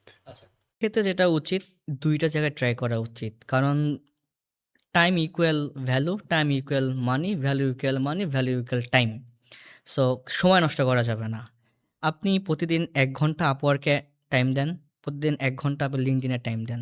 লিঙ্কডইনে আপনি প্রত্যেকজনকে প্রতিদিন ৫ টা করে কানেক্ট পাঠান। তারা ৫ জনকে যদি প্রতিদিন কানেক্ট পাঠান, আপনার ২ জন তো আপনার কানেক্ট অ্যাকসেপ্ট করবে, এবং আপনি তো কানেক্ট যাকে তাকে পাঠাবেন না। হয় এইচআরকে পাঠাবেন, না হয় সিইওকে পাঠাবেন, না হয় যে ফাউন্ডার তাকে পাঠাবেন। সেই ক্ষেত্রে যেটা করতে হবে ভাইয়া, এই ক্ষেত্রে কিছু ক্লায়েন্ট পাঠানোর মানে ক্লায়েন্টকে কানেক্ট পাঠানোর আগে বা আপওয়ার্কে কাউকে বিট করার আগে কিছু স্টেপ পার করে আসতে হবে। স্টেপগুলো কি? নাম্বার 1, আপনার লিঙ্কডইন প্রোফাইলটাকে আগে সুন্দর করে সাজাতে হবে। আমি আজকে একটা সিক্রেট শেয়ার করছি। আপওয়ার্কে কোনো পোস্ট পাবলিশড হওয়ার আগে, সেই পোস্টটা পাবলিশ হয় আগে লিঙ্কডইনে। আগে লিঙ্কডইনে পোস্ট পাবলিশড হওয়ার পর একই ব্যক্তি আপওয়ার্কে দেয়। তার মানে আমরা কি বুঝতে পারতেছি? দেশের বাইরের লোকজন মার্কেট প্লেসের থেকে লিঙ্কডইনটাকে প্রায়োরিটি বেশি দিচ্ছে। আপনি জব সার্কুলারের কথা বলতেছেন? জব সার্কুলারের কথা। কারণ আপওয়ার্কে যে জব পোস্টগুলো হয়, ওগুলোও তো জব সার্কুলারই। সো যারা মানে যারা জব সার্কুলার দেয় তারা কিন্তু আগে লিঙ্কডইনে দেয়, তারপরে আপওয়ার্কে দেয়। এবং ভাইয়া মজার ব্যাপার হচ্ছে গিয়ে দেশেও সেম। বিডি জবসে কোনো জব সার্কুলার হওয়ার আগে এখন লিঙ্কডইনে হচ্ছে। আগে লিঙ্কডইনে হচ্ছে এখন। বাট এটা কিন্তু আগে ছিল না। আগে বিডি জবস হইতো, পরে লিঙ্কডইনে আসতো। বাট এখন কিন্তু সিনারিটা চেঞ্জ হয়ে গেছে। এখন আপনি কানেক্ট পাঠাবেন, সে আপনার কানেক্ট কেন অ্যাকসেপ্ট করবে? আপনি কে? আমি কে? কেন কি করবে? আমার প্রোফাইলে কি আছে? কিছুই তো নাই। এখন কি করতে হবে? আমি ৬ মাস ধরে স্কিল ডেভেলপ করলাম। ৬ মাসে অন্তত আমি ৬ টা প্রজেক্ট তো প্র্যাকটিস করছি। এই ৬ টা প্রজেক্ট তো আমার রিয়েল প্রজেক্ট। হয়তোবা এটা কোনো ক্লায়েন্টের না। এটা আমার প্র্যাকটিসের জন্য আমি বানিয়েছি। তো আমাকে করা উচিত যেটা, এই ৬ টা প্রজেক্টকেই আমার এক্সপেরিয়েন্স হিসেবে দেখানো। এই ৬ টা প্রজেক্টকেই এখন জানেন যে একটা ডোমেইন কিনলেই সেটাকে অনেকগুলা আনলিমিটেড সাবডোমেইন বানানো যায়। আপনি ৬ টা প্রজেক্ট বানান, নিজস্ব প্রজেক্ট বানান, বিভিন্ন ডিফারেন্স নাম দিয়ে, এবং সেখানে আপনার প্রজেক্টগুলো ক্যাটালাইজড করেন। কারণ এখন LinkedIn অনেকটা আপডেট। এখানে প্রজেক্ট ক্যাটালাইজ নামে একটা অপশন আসছে। ঠিক সেম জিনিসটাই এখন Upwork এ চলে আসছে। Upwork project catalogue. তাহলে ব্যাপারটা কি দাঁড়ালো? LinkedIn ও প্রজেক্ট ক্যাটালগ চলে আসছে। সেম থিং Upwork এও চলে আসছে। এখন যারা LinkedIn এ প্রজেক্ট ক্যাটালগ হিসেবে প্রজেক্ট দেয়, তারা সেম জিনিসটা Upwork এও দিচ্ছে। এখন আপনাকে যেটা করতে হবে, প্রথমত আপনি LinkedIn প্রোফাইলটাকে অপটিমাইজ করবেন, তারপরে আপনি কানেক্ট পাঠাবেন। Same thing same as the Upwork। প্রথমে আপনার Upwork প্রোফাইলকে অপটিমাইজ করবেন, সাজাবেন, আপনার নিশ অনুযায়ী সাজাবেন। তারপরে আপনি Upwork এ জব বিডে যাবেন। তারপরও আমি Upwork নিয়ে কিছু স্পেসিফিক কথা বলবো আফটার দ্য LinkedIn। কারণ LinkedInটাকে আমি সবসময় প্রায়োরিটি দিই এই কারণেই, কারণ LinkedIn এ টাকা পয়সা লাগে না। কাজ পাইতেও লাগে না, কাজ মানে টাকা উইথড্র করতেও লাগে না, যেটা Upwork এ লাগে। কারণ আমাদের বাংলাদেশে একটা টেনডেন্সি হয়ে গেছে যে ভাই আমি তো টাকা পয়সা দিয়ে, সময় দিয়ে স্কিল ডেভেলপ করছি। এখন কেন আমি টাকা ইনভেস্ট করে কাজ পেতে হবে? সো এইজন্য আমি LinkedInটা নিয়ে কথা বলতে চাচ্ছি। LinkedIn এ যে সুবিধাটা আছে, LinkedIn এর অ্যালগরিদম খুব স্ট্রং। Upwork এর থেকে LinkedIn এর অ্যালগরিদম খুব স্ট্রং। কেন স্ট্রং? আমরা যখন গুগলে কোনো কিছু লিখে সার্চ দেই, এখন গুগলে যেটা হয়ে আসছে যে গুগল ওভারভিউ। গুগলে যে ওভারভিউটা আসে, সেটা কিন্তু LinkedIn থেকে বেশি আসে। কারণ LinkedIn এর অ্যালগরিদম স্ট্রং। যদি আমার প্রোফাইলের কথা আমি বলি, যে আমার নাম হচ্ছে ইব্রাহিম নিলয় এবং আমার টাইটেল হচ্ছে গিয়ে আমি একজন SEO স্পেশালিস্ট। এখন কেউ যদি গুগলে সার্চ দেয় who is Ibrahim Niloy, LinkedIn এ যে প্রোফাইল নেমটা আছে, ও কিন্তু গুগলের ওভারভিউতে আমার LinkedInটাকে দেখাবে। আমার Upwork দেখাবে না, আমার পোর্টফোলিও দেখাবে না। সো আপনিও বুঝতেই পারতেছেন LinkedIn how much the strong algorithm. So যেটা করা উচিত, আমাদের LinkedIn এ প্রোফাইলটা অপটিমাইজ করে প্রতিদিন ৫ টা করে কানেক্ট দেওয়া উচিত। এবং তার জন্য আমাকে প্রজেক্ট ক্যাটালগ বানাইতে হবে। এবং আমরা যখন কানেক্ট পাঠাবো, যে ভুলটা আমরা করি, আমরা কোনো নোট দেই না, শর্ট নোট দেই না। The biggest mistake. কারণ আপনি যখন কাউকে কানেক্ট পাঠাবেন, সে আপনার কানেক্ট কেন অ্যাকসেপ্ট করবে? আপনি আপনাকে নিয়ে একটা ছোট্ট ইন্ট্রোডাকশন দেন। ৩০০ ক্যারেক্টারের এখন একটা ইন্ট্রো দেওয়া যায়, হু আই অ্যাম। আপনি ধরেন জনকে আপনি কানেক্ট পাঠাবেন। আপনি বলবেন, "hello John, I saw your profile and you are a very good businessman, but I am also an SEO specialist. Maybe I can help you." আপনি জাস্ট এই ছোট নোটটা দিয়ে তাকে পাঠান। অন্তত সে জানলো আপনি একজন স্কিল্ড, সেটা XYZ যেটাই হইতে পারে। তখন কিন্তু সে আপনার কানেক্টটা অ্যাকসেপ্ট করবে। আদারওয়াইজ কিন্তু অ্যাকসেপ্ট করবে না। সো আমাদের বাংলাদেশে যে ভুলটা হয়, আমরা কানেক্ট পাঠাই ঠিকই, কিন্তু আমাদের কানেক্টে কোনো নোট থাকে না। ভাই আমি এই ব্যাপারটা নিয়ে আমার সাথে আরো বেশ কয়েকজনের সাথে ডিসকাশন হয়েছে। ইভেন আমাদের অডিয়েন্সদের সাথেও আমার ডিসকাশন হয়েছে। কেমন ডিসকাশন? মানে এরকম প্রশ্ন আমার কাছে আসছে এর আগেও। প্রশ্নটা হচ্ছে এমন যে, আমার একটা LinkedIn প্রোফাইল আছে। মানে আমাদের আগেও বেশ কিছু গেস্ট আসছিলেন, যারা এই টাইপের কথাবার্তা বলছেন যে LinkedIn অ্যাক্টিভ হইতে হবে। LinkedIn এ ক্লায়েন্টের খনি। সো প্রশ্ন যেটা আসছে আমাদের কমেন্টে সেটা হচ্ছে যে, আমার একটা LinkedIn প্রোফাইল আছে। যে LinkedIn প্রোফাইলে আমি বাংলায় লেখালেখি করি। যে LinkedIn প্রোফাইলটা আমি আমার পার্সোনাল ব্র্যান্ডিং এর জন্য ব্যবহার করি। এখন আমি যখন Upwork এর ক্লায়েন্ট খুঁজবো, বিদেশি ক্লায়েন্ট, তখন আমার কি ইংরেজিতেই পুরা প্রোফাইলটাকে লেখালেখি করতে হবে? বা আমি যেই লেখালেখি কনটেন্ট গুলো দিব সব কি ইংরেজিতেই করতে হবে? নাকি আমি বাংলা ইংলিশ মিক্স করে করতে পারি? আবার অনেকে ভাই প্রশ্ন করছে আমাকে যে, আমি ভিডিও কনটেন্ট বানাই ফর এক্সাম্পল। এখন আমি আমার LinkedIn-এ আমার পার্সোনাল ব্র্যান্ডিং এর জন্য ভিডিও কনটেন্টগুলো শেয়ার করি। কিন্তু ভিডিও কনটেন্টগুলো তো বাংলা। বাট আমি কিন্তু ক্লায়েন্ট খুঁজতেছি বিদেশী। সো এটা কি এখানে কন্ট্রাডিক্ট হয়? নাকি আমার LinkedIn প্রোফাইলটা আমার ইংরেজিতেই মেইনটেইন করা উচিত? নাকি আরেকটা সেকেন্ড LinkedIn প্রোফাইল নিয়ে কাজ করা উচিত? এটা কোনো বাংলাদেশী প্ল্যাটফর্ম না, বিডি জবসের মতো। এটা হচ্ছে ইন্টারন্যাশনাল প্ল্যাটফর্ম। আমাদের সবসময় একটা জিনিস মেইনটেইন করা উচিত, যেগুলো ইন্টারন্যাশনাল প্ল্যাটফর্ম সেগুলোতে ইংলিশ হওয়া উচিত। বিকজ ইংলিশ হচ্ছে আমাদের ইন্টারন্যাশনাল ল্যাঙ্গুয়েজ। সো এই ক্ষেত্রে আমি বলব সেটা ইংলিশই হওয়া উচিত।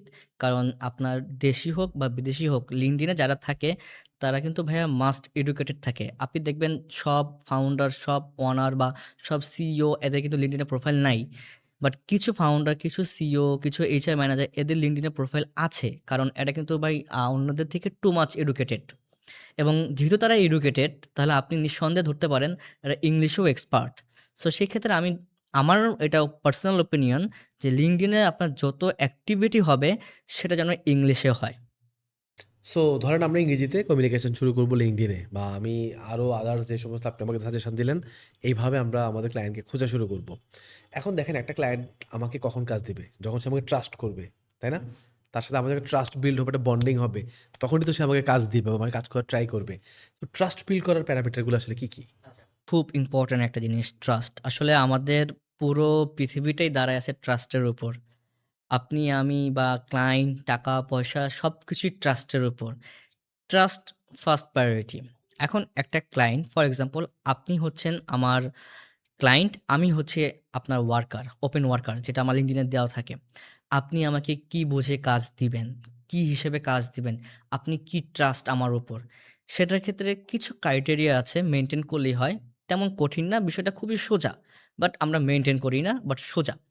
প্রথমত যেটা করতে হবে, আপনি তো নিশ্চয়ই কোনো একটা স্কিল ডেভেলপ করেছেন এবং সেটার জন্য আপনি একটা সার্টিফিকেটও পাবেন। যদি কোনো আপনি একাডেমি থেকে করেন, আপনি একটা সার্টিফিকেট পাচ্ছেন। আপনার সেই সার্টিফিকেটটা আপনি LinkedIn এ দিচ্ছেন। এটা কিন্তু আপনার এক্সপেরিয়েন্স। তারপরে আপনি আপনার কিছু পোর্টফোলিও বানাচ্ছেন, রিয়াল টাইম পোর্টফোলিও। ক্লায়েন্ট চাইলেই আপনার পোর্টফোলিওতে ক্লিক করে সে ওই রিয়াল প্রজেক্টে ঢুকতে পারছে এবং সেখানেও কিন্তু সে আপনাকে দেখতে পাচ্ছে। পার্সোনালি আমি যেটা করি, আমি যখন কোনো ওয়েব ডিজাইন করি বা ডেভেলপ করি, ফুটারে আমি একটা কাজ করি। আমি ক্লায়েন্টের পারমিশন নিয়ে কাজটা করি যে ফুটারে আমি লিখে দেই, website develop and design by Ibrahim Niloy, এবং আমার নামটাকে আমি হাইপারলিংক করে দিই। এবং কেউ যদি ওই ইব্রাহিম নিলয়কে ক্লিক করে, তখন কিন্তু তাকে রিডিরেক্ট করে আমার মেইন ওয়েবসাইটে নিয়ে আসে। তখন ওই ক্লায়েন্ট কিন্তু বুঝতেই পারে যে না, authentic person in my service. তো আপনি কিন্তু চাইলে এইভাবেও ট্রাস্ট বিল্ড করতে পারেন। নাম্বার 1 এটা গেল। নাম্বার 2, আপনাকে ভাই এখন কনটেন্ট বানাইতেই হবে। এখন যুগটা হচ্ছে কনটেন্টের। কনটেন্ট ছাড়া কোনো গতি নেই। কারণ কনটেন্ট হচ্ছে গিয়ে ট্রাস্ট বিল্ডের একটা এখন অন্যতম মাধ্যম।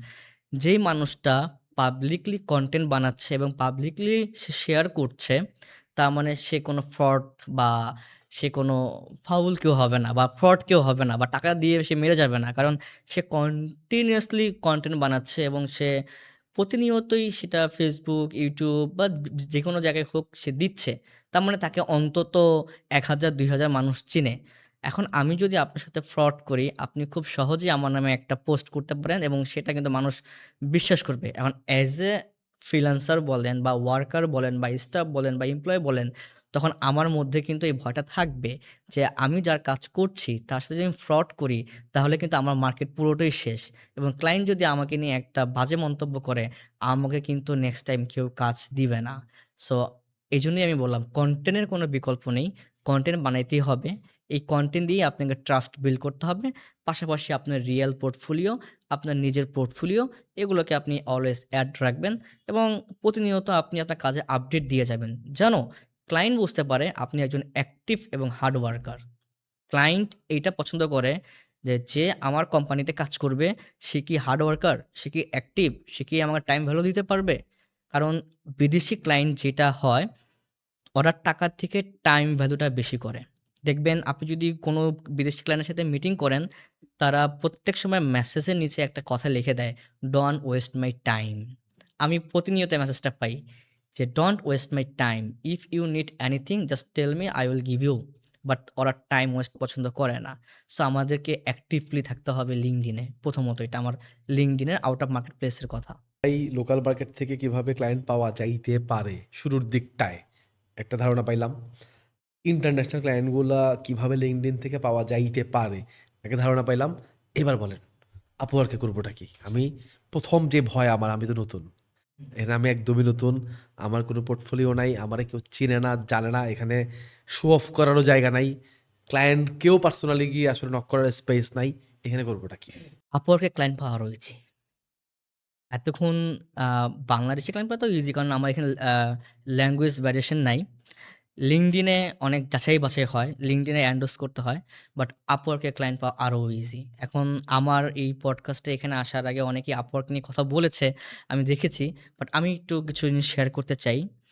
আপওয়ার্ক কাজ করে অ্যালগরিদমে, আপওয়ার্ক কাজ করে বেস্ট ম্যাচে, আপওয়ার্ক কাজ করে প্রপোজালে, যেটা ফাইবারে করে গিগে। আপনি একটা দোকান খুলে রাখলেন, দোকানটা সাজায় রাখলেন, ক্লায়েন্টের চোখে যদি পড়ে, তো আপনাকে যদি ভালো লাগে, তো আপনাকে কাজ দিতে পারে। অর্থাৎ ক্লায়েন্ট আপনার কাছে আসতে হবে। আপওয়ার্কের বিষয়টা পুরোটাই উল্টা। ক্লায়েন্ট জব প্রপোজাল মার্কেটে ছাড়বে, আপনি গিয়ে ক্লায়েন্টকে প্রপোজাল দিবেন। আপনি যে প্রপোজাল দিবেন এটা কিন্তু ফ্রি না। এখানে কিন্তু টাকা পয়সার বিষয় আছে। কারণ আমাদেরকে কানেক্ট কিনতে হয়।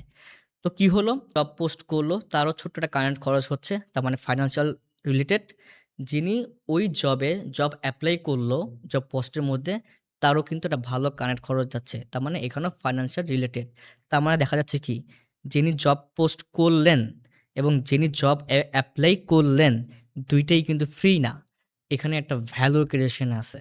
কারণ আমি তো ভাই ফ্রিতে, মানে আমি তো জব পোস্টে এপ্লাই করলাম, এটা তো আমার ফ্রি হচ্ছে না। তার মানে I am serious about the job. I am serious. এখন কথা হচ্ছে, ক্লায়েন্ট কেন আমার জব প্রপোজাল দেখে আমাকে কাজ দিবে? কারণ ক্লায়েন্টের তো এত সময় নাই যে ২০ টা প্রপোজাল দেখে পড়ে আপনাকে ক্লায়েন্টে কাজ দিবে। সেক্ষেত্রে আমাদের যেটা করা উচিত, আমাদের অলওয়েজ বেস্ট ম্যাচে থাকা উচিত। এখন কোয়েশ্চেন আসতে পারে, আপওয়ার্কে বেস্ট ম্যাচে কিভাবে আসা যায়? অথবা আপনি যদি জব নাও পান, ভাই আরেকটা প্রশ্ন আসতে পারে, বেস্ট ম্যাচ জিনিসটা আসলে কি? বেস্ট ম্যাচ হচ্ছে আপওয়ার্কে একজন জব পোস্ট করলো, তার একজন ওয়েব তার একজন ফ্রিল্যান্সার লাগবে যে কিনা এসইওতে এক্সপার্ট। তাহলে এখানে একটা কিওয়ার্ড চলে আসলো, এসইও এক্সপার্ট। আপওয়ার্কে আমরা ৩ টা প্রোফাইল খুলতে পারি, একটা জেনারেল এবং ২ টা স্পেশালাইজড। তার মধ্যে একটা প্রোফাইল আমাদের থাকতেই পারে এসইও স্পেশালিস্ট। এখন আমরা যেটা করি, আমরা জেনারেল প্রোফাইল দিয়ে জব পোস্ট করি। কিন্তু আমাদের যে আরো ২ টা স্পেশালাইজড প্রোফাইল আছে, আমরা ওই ২ টার কথা ভুলেই যাই। যেহেতু জব পোস্টটা এসইও স্পেশালিস্ট, আমার উচিত স্পেশাল প্রোফাইল থেকে এসইও স্পেশালিস্ট যে প্রোফাইলটা আছে, সেটা দিয়ে এপ্লাই করা উচিত। অ্যান্ড আমি সেটা দিয়েই এপ্লাই করব। এখন এপ্লাই করার পর ওইটা কি আমার বেস্ট ম্যাচে আসবে কিনা? আমার বেস্ট ম্যাচে আসবে কিনা? কারণ বেস্ট ম্যাচ না আসলে তো ক্লায়েন্ট ২০ টা জব পড়বে না। এখন আমাকে কিভাবে খুঁজে পাবে? এখানে একটা ট্রিক্স আছে ভাইয়া। এখানে একটা ছোট্ট ট্রিক্স বলতে পারি আমরা, হ্যাকসও বলতে পারি। আমরা যখন Upwork এ এপ্লাই করব, Upwork এর ৩ টা ক্যাটেগরি থাকে। একটা হচ্ছে ফিট, একটা হচ্ছে বেস্ট ম্যাচ, একটা হচ্ছে গিয়ে ফেভারিট। আমরা যখন Upwork এ জব প্রপোজালে এপ্লাই করব, আমাদের উচিত ফিট থেকে এপ্লাই না করে বেস্ট ম্যাচ থেকে এপ্লাই করা। তাহলে কি হলো? Upwork-ই আপনাকে বলে দিল আমার জন্য কোনটা বেস্ট ম্যাচ। অ্যান্ড ওইখান থেকে আমি এপ্লাই করব। আপনি যদি এপ্লাই নাও করেন, আপনার যদি মনে হয় যে এই জবটা আমার জন্য বাট আমি এপ্লাই করব না, আপনি ওই জবের মধ্যে একটা লাফ রেট দিয়ে রাখেন। Upwork-এ কিন্তু লাফ রেট দেওয়া যায়, যেটাকে বলা হয় ফেভারিট। আপনি যখন প্রতিদিন ৫ থেকে ১০ টা জব পোস্টে এপ্লাই করলেন না। আমি কিন্তু এখন এপ্লাইতে আসি নাই। আপনি যদি এপ্লাই না করেও যদি ওখানে আপনি লাভ রিঅ্যাক্টটা দিয়ে রাখেন, Upwork এর অ্যালগরিদম জানবে আপনি এই ধরনের জব চাচ্ছেন। তখন কি হবে?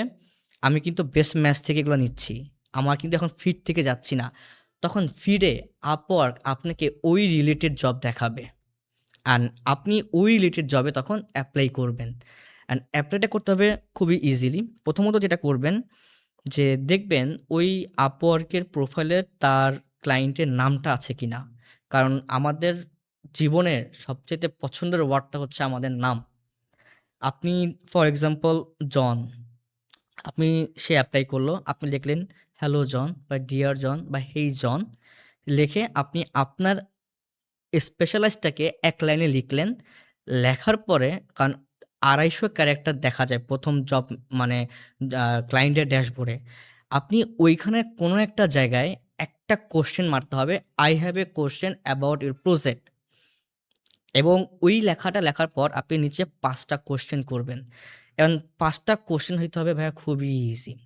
ফর এক্সাম্পল ক্লায়েন্ট পোস্ট করলো তার ওয়েবসাইটের জন্য এসইওর একজন স্পেশালিস্ট দরকার। তাকে আপনারা প্রশ্ন করেন যে, "তোমার এসইও জন্য কোন কান্ট্রিকে তুমি টার্গেট করতে চাও?" এই যে তুমি কোন কান্ট্রি টার্গেট করতে চাও, এইটার অ্যান্সার দিতে কি ক্লায়েন্টের খুব বেশি ভাবা লাগবে? না। আচ্ছা, যদি হয়তোবা তার হইতে পারে দুবাই, তার হইতে পারে ইটালি, তার হইতে পারে অস্ট্রেলিয়া। সে জাস্ট আপনাকে লিখে দিল ইটালি বা অস্ট্রেলিয়া বা কানাডা। তবে ভাইয়া ক্লায়েন্ট কিন্তু আপনার ইনবক্সে চলে আসলো। এখন ইনবক্সে আসাতে কিন্তু যেটা আপনার সুবিধা, আপনি কিন্তু তাকে কানেক্ট করে ফেললেন। সে কিন্তু আপনাকে মেসেজ দিল, হ্যাঁ, আমার টার্গেট অডিয়েন্স ইউএসএ। তো আমাকে বিট করার সময় Upwork এ প্রপোজ দেওয়ার সময় যেটা মাথায় রাখতে হবে, আমাকে ৩ থেকে ৫ টা একদম ইজি প্রশ্ন রাখতে হবে, যেই প্রশ্নের অ্যান্সার দিতে যেন ক্লায়েন্টকে বেশি ভাবতে না হয়। তোমার টার্গেট অডিয়েন্স কে? তোমার টার্গেট লোকেশন কোনটা? কত এইজ বা তোমার ডোমিনার এইজ কত? বা তোমার এন্ড অফ দ্য 3 মান্থস গোল কত? জাস্ট এই ধরনের কোয়েশ্চেন। যেই কোয়েশ্চেনের অ্যান্সার দিতে আবারও বলছি, যেই কোয়েশ্চেনের অ্যান্সার দিতে ক্লায়েন্টকে বেশি ভাবতে না হয়। এখন এমন কোনো কোয়েশ্চেন করা যাবে না, তোমার অ্যানালিটিক্যাল অ্যাকুইজিশনে কত ভিজিটর আছে? এখন এটা বা আপনি যদি এটা প্রশ্ন করেন, তখন ও কি করবে? Google Analytics যাবে, অ্যাকুইজিশনে যাবে, ওটা দেখবে, আপনাকে অ্যান্সার দিবে। এত সময় ক্লায়েন্টের কিন্তু নাই। ক্লায়েন্টকে কোয়েশ্চেন করতে হবে, "তুমি কি ঘুমাচ্ছ না জেগে আছো?" হ্যাঁ, হয় ঘুমাচ্ছি, না হয় আমি জেগে আছি। এবার আমার কাজ হোক আর না হোক। আপনি বললেন যে Upwork এ এই এপ্লাই করার জন্য কানেক্টের দরকার হয়। সো কানেক্ট মানেই তো আসলে টাকা। মানে আমাদের কানেক্ট কিনেই তো এপ্লাই করা লাগে। সো যারা মার্কেটে বা এই যে Upwork এ নতুন আসবে, তাদের তো আসলে এত টাকা পয়সা নাও থাকতে পারে। এদের জন্য আসলে অপশন কি? এটার অ্যান্সার কিন্তু আমি অলরেডি দিয়ে দিচ্ছি। সেটা কিভাবে? এটা কিন্তু খুব মজার একটা বিষয়। আমি যে একটু আগেই বললাম যে ক্লায়েন্টকে আমরা একটা প্রশ্ন করব এবং প্রশ্নটা হতে হবে খুবই ইজি, হয় ইয়েস, হয় নো এবং ক্লায়েন্ট যখন ইয়েস, নো যেটাই দিক না কেন, সে যখন আপনাকে রিপ্লাই করবে, Upwork এর অ্যালগরিদমের সিস্টেমটা হচ্ছে এরকম, ক্লায়েন্ট যদি আপনাকে রিপ্লাই করে, আপনি যে ২০ কানেক্ট খরচ করে তাকে এপ্লাই করেছেন, আপনি কিন্তু সেই ২০ কানেক্টটা ফেরত পেয়ে গেলেন। এবার আপনার কাজ হোক বা না হোক, আপনি কিন্তু ২০ কানেক্ট ফেরত পেয়ে গেলেন। ফ্রি। এর মানে Upwork ফ্রি যদি আপনি সিস্টেমেটিক্যালি জব এপ্লাই করতে পারেন। গ্রেট। সো আমার ধারণা এটা আমাদের অডিয়েন্স না অ্যাকচুয়ালি মানে অনেকেই হয়তো যারা Upwork এ কাজ করে অনেকেই হয়তো এই জিনিসটা জানে না। তার মানে আমরা একটা অনেক বড় হিডেন সিক্রেট কিন্তু রিভিল করে দিলাম আমাদের পডকাস্টের থ্রুতে। এটা একটা খুবই বড় একটা হ্যাকস আমার মতে। আমি এটা এপ্লাই করি। আমি মনে হয় বিগত ৬ মাস ধরে আমি কোনো কানেক্টই কিনি না। কেন কিনি না? আমার কানেক্ট দরকার হয় না। কারণ আমি যখন জব প্রপোজাল এপ্লাই করি, আমি এমন একটা কোয়েশ্চেন করি ২৫০ ক্যারেক্টারের মধ্যে ক্লায়েন্ট কোয়েশ্চেনের অ্যান্সার দিতে বাধ্য হয়ে যায় এবং আমার কানেক্টটাও ফেরত চলে আসে। তাহলে আমার তো আর কানেক্ট কেনার দরকার হচ্ছে না।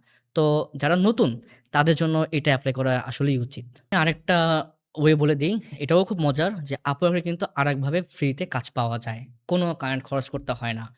মেম্বারশিপও নিতে হয় না। সেটা হচ্ছে আপনাকে Upwork এ এট লিস্ট ২৫ টা পোর্টফোলিও দিতে হবে। পোর্টফোলিও কি হতে পারে? ফর এক্সাম্পল আপনি মেটা অ্যাডস মার্কেটার বা আপনি সার্ভার সাইড ট্র্যাকিং করে থাকেন অথবা আপনি TikTok মার্কেটার বা TikTok অ্যাডস রান করেন। আপনি ২৫ টা পোর্টফোলিও দেন। পোর্টফোলিও দিতে তো কোনো নাই। আপনি তো পোর্টফোলিও ৫০ টা ৬০ টাও দিতে পারেন। কারণ Upwork এই একটা সিস্টেম ভালো করছে যে পোর্টফোলিওর জন্য কোনো লিমিটেশন রাখে নাই। পোর্টফোলিও আপনি অনেক চাইলেই দিতে পারবেন। আপনি যদি কোনো নিশের উপর অন্তত ২৫ টা পোর্টফোলিও দেন এবং কোনো ক্লায়েন্ট যদি ধরেন TikTok এর উপরে আপনি ২৫ টা পোর্টফোলিও দিলেন। আপনার ড্যাশবোর্ড শেয়ার করে ২৫ টা পোর্টফোলিও দিলেন।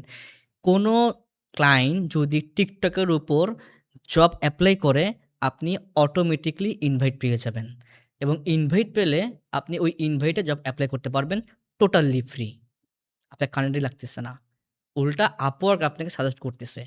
তাহলে আমাদের কি করতে হবে? আমাদের Upwork এ বেশি পোর্টফোলিও আপলোড করতে হবে স্পেসিফিক নিশ ওয়াইজ। আপনার জাদুর ঝুড়ির ভেতর বা জাদুর যেই ম্যাজিশিয়ানের যে ক্যাপ থাকে, এই ক্যাপের ভিতরে আর কি টেকনিক আছে শেখান। আপওয়ার্ক নিয়ে আসলে আরো অনেক টেকনিক আছে। এখন এটা তো একটা পডকাস্ট, এখানে আমাদের ডিটেইলসে শেখানোর কিছু নাই।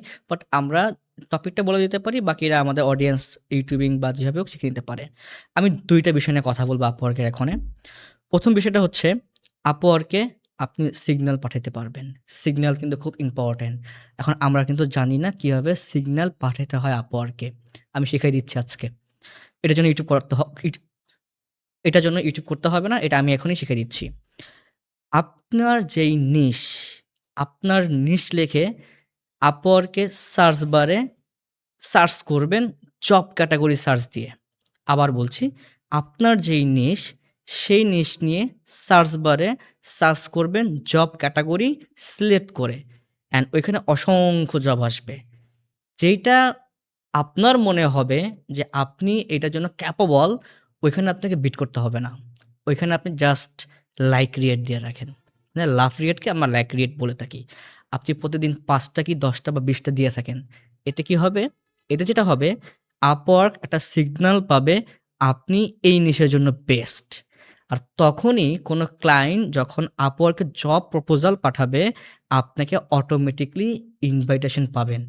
আমরা কিন্তু এখানে ২ টা জিনিস অলরেডি শিখে ফেললাম। কিভাবে অটো ইনভাইট পাওয়া যায় উইথআউট কানেক্ট। একটা পোর্টফোলিও, একটা সিগন্যালের মাধ্যমে। মোটামুটি ৩ মার্কেটই কভার করে ফেলছেন। সব মার্কেটে আপনি কাজ করতেছেন, এখনো কাজ করতেছেন এবং আমরা দোয়া রাখি আপনি সামনেও অনেক কাজ করবেন। আমাকে একটা ভাই অনেস্টলি একটা আনসার করেন তো যে এই ৩ মার্কেটের মধ্যে কোন মার্কেটে কাজ করে আপনি সবথেকে বেশি এনজয় করেন? ৩ টা মার্কেটেই কাজ করে মজা আছে। তার মধ্যে বাংলাদেশে একটু মজাটা বেশি কেন বলবো? কারণ এইখানে আমার প্রথমত আমার মনের গহীনের ভাষাটা আমি প্রকাশ করতে পারি। যেটা আমাদের কিন্তু ভাইয়া যতই আমরা ইংলিশে ভালো থাকি না কেন প্রকাশ করতে পারবো না। সেকেন্ড থিং, বাংলাদেশে ক্লায়েন্টে কাজ করলে একটা সম্মান পাওয়া যায়। আমি একটা এক্সাম্পল দেই যদি আপনি অ্যালাও করেন। আগে আমাদের বিটপো একটা প্রোগ্রাম হইছে যেটা খুলনাতে হলো বিটপো 2025। তো ঢাকা থেকে যারা গেস্ট গিয়েছেন সবাই হোটেল সিটি ইন এ উঠেছে। কারণ খুলনার মধ্যে এটাই সবচাইতে বড় হোটেল, 5 স্টার বা 4 স্টার হোটেল। তো ওরা আমার ক্লায়েন্ট। তো আমি ওইখানে গেস্ট হিসেবে উঠেছি। বাট আমি আমার পরিচয়টা দেইনি যে তারা আমার ক্লায়েন্ট, আমি আসছি এখানে। সামহাউ যখন ওই রিসেপশনে আমরা রেজিস্ট্রেশন করি, তো ভিজিটিং কার্ড দিয়ে রেজিস্ট্রেশন করতে হয়। তো আমি আমার ভিজিটিং কার্ডটা দিলাম। তো উনারা সামহাউ উনাদের যে ম্যানেজার জেনে গেল যে আমি আসছি। কারণ ওদের প্রমোশনাল সব কাজ তো আমিই করে থাকি। তো এতে যেটা হইছে, ওরা আমাকে ওয়ান অফ দ্য বেস্ট রুমটা দিয়েছে। আমার সাথে কিন্তু অন্যান্য গেস্টরাও ছিল। তো আমি কিন্তু অন্যান্য গেস্ট যেই রুমগুলা ডিজার্ভ করে, আমিও সেই রুম ডিজার্ভ করি। বাট আমি কিন্তু একটু ডিজার্ভটা একটু বেশি পেয়েছি। কিভাবে পেয়েছি? কারণ তারা আমার ক্লায়েন্ট। এখন যদি আমি বাংলাদেশে ক্লায়েন্টের কাজ না করতাম, আমি কিন্তু এটা পেতাম না। এবং কি হলো, যেদিন আমাদের প্রোগ্রাম শেষ হলো, আমরা যখন চলে আসতাম, তখন ওইখানে আমরা সমস্ত গেস্টরা একসাথে বের হলাম। এবং যে যার মতো করে বের হচ্ছে। বাট তারা আমাকে একটু থামাইছে। আমাকে থামিয়ে তারা আমাকে সুন্দরবনের একদম সুন্দরবনের খাঁটি মধু আমাকে উপহার দিছে। এখন ওইখানে তো অন্যান্য গেস্ট ছিল। এখন আমাকে একজন গেস্ট জিজ্ঞেস করতেছিল যে, "ভাই আপনাকে দিল গিফট, আমাদেরকে কেন দিল না?" তখন আমি ওনাকে বললাম যে, "হোটেল সিটি ইন হচ্ছে আমার ক্লায়েন্ট। তো এটা আমি তাদেরকে ১ম এ পরিচয় দেইনি। সামহাউ তারা জেনেছে এবং আমাকে এটা আপ্যায়ন করেছে।" ভাইয়া শুধু তাই না, তারা আমাকে আরেকটা উপহার দিয়েছে যে ৩ দিন থাকার জন্য তারা অনুরোধ করেছে এবং ওই ৩ দিন পুরো সুন্দরবন তারা আমাকে ঘুরে দেখাবে। এখন এই কাজগুলো যদি আমি বাংলাদেশে না করতাম, তাহলে তো আমি এই সম্মানটা পেতাম না। আসলে তো টাকা দিয়ে সবকিছু জাজমেন্ট করাটা ঠিক না। আল্টিমেটলি আমরা টাকা ইনকাম করি বা কাজ করি, একটা সম্মান তো আমাদের দরকার। এমনিতেই ফ্রিল্যান্সার যারা তাদেরকে একটু অন্য চোখেই দেখে। সবাই একটু ছোট চোখেই দেখে। বাট যখন এই ধরনের বড় কোনো প্রতিষ্ঠান থেকে যখন আপনি একটা সম্মান পাবেন, এটা কিন্তু একটা তৃপ্তির বিষয়। যেটা বাংলাদেশের ক্লায়েন্টেরই কাজ করে পাওয়া সম্ভব। অন্য কোনো ক্লায়েন্টের কাজ বা অন্য কোনো দেশে পাওয়া সম্ভব না। শুধু তাই না, আমি যেই হসপিটালে কাজ করি, ওই হসপিটালে আমার জন্য আজীবনের জন্য 80% ডিসকাউন্ট। ফর এক্সাম্পল আমার বিল যদি হয় ৳১০০, ৳৮০ আমার জন্য ছাড়। আমাকে পে করতে হয় ৳২০। কেন? কারণ তাদের হসপিটালের ওয়েবসাইট ডেভেলপমেন্ট থেকে শুরু করে তাদের মার্কেটিং পর্যন্ত আমি করি। এই সম্মান তো আমি দেশের বাইরে পাবো না। কিন্তু দেশের বাইরেও কিছু সম্মান পাওয়া যায়। ফর এক্সাম্পল আমি কানাডার একটা ক্লায়েন্টের কাজ করি ইনভিশন স্টুডিও। আপনি যদি গুগলে সার্চ দেন পেয়ে যাবেন। ইনভিশন স্টুডিও ওরা VR, XR, AR নিয়ে কাজ করে। আর প্রায় 8 মিলিয়ন বিজনেস ওদের, 8 মিলিয়ন ডলারের বিজনেস।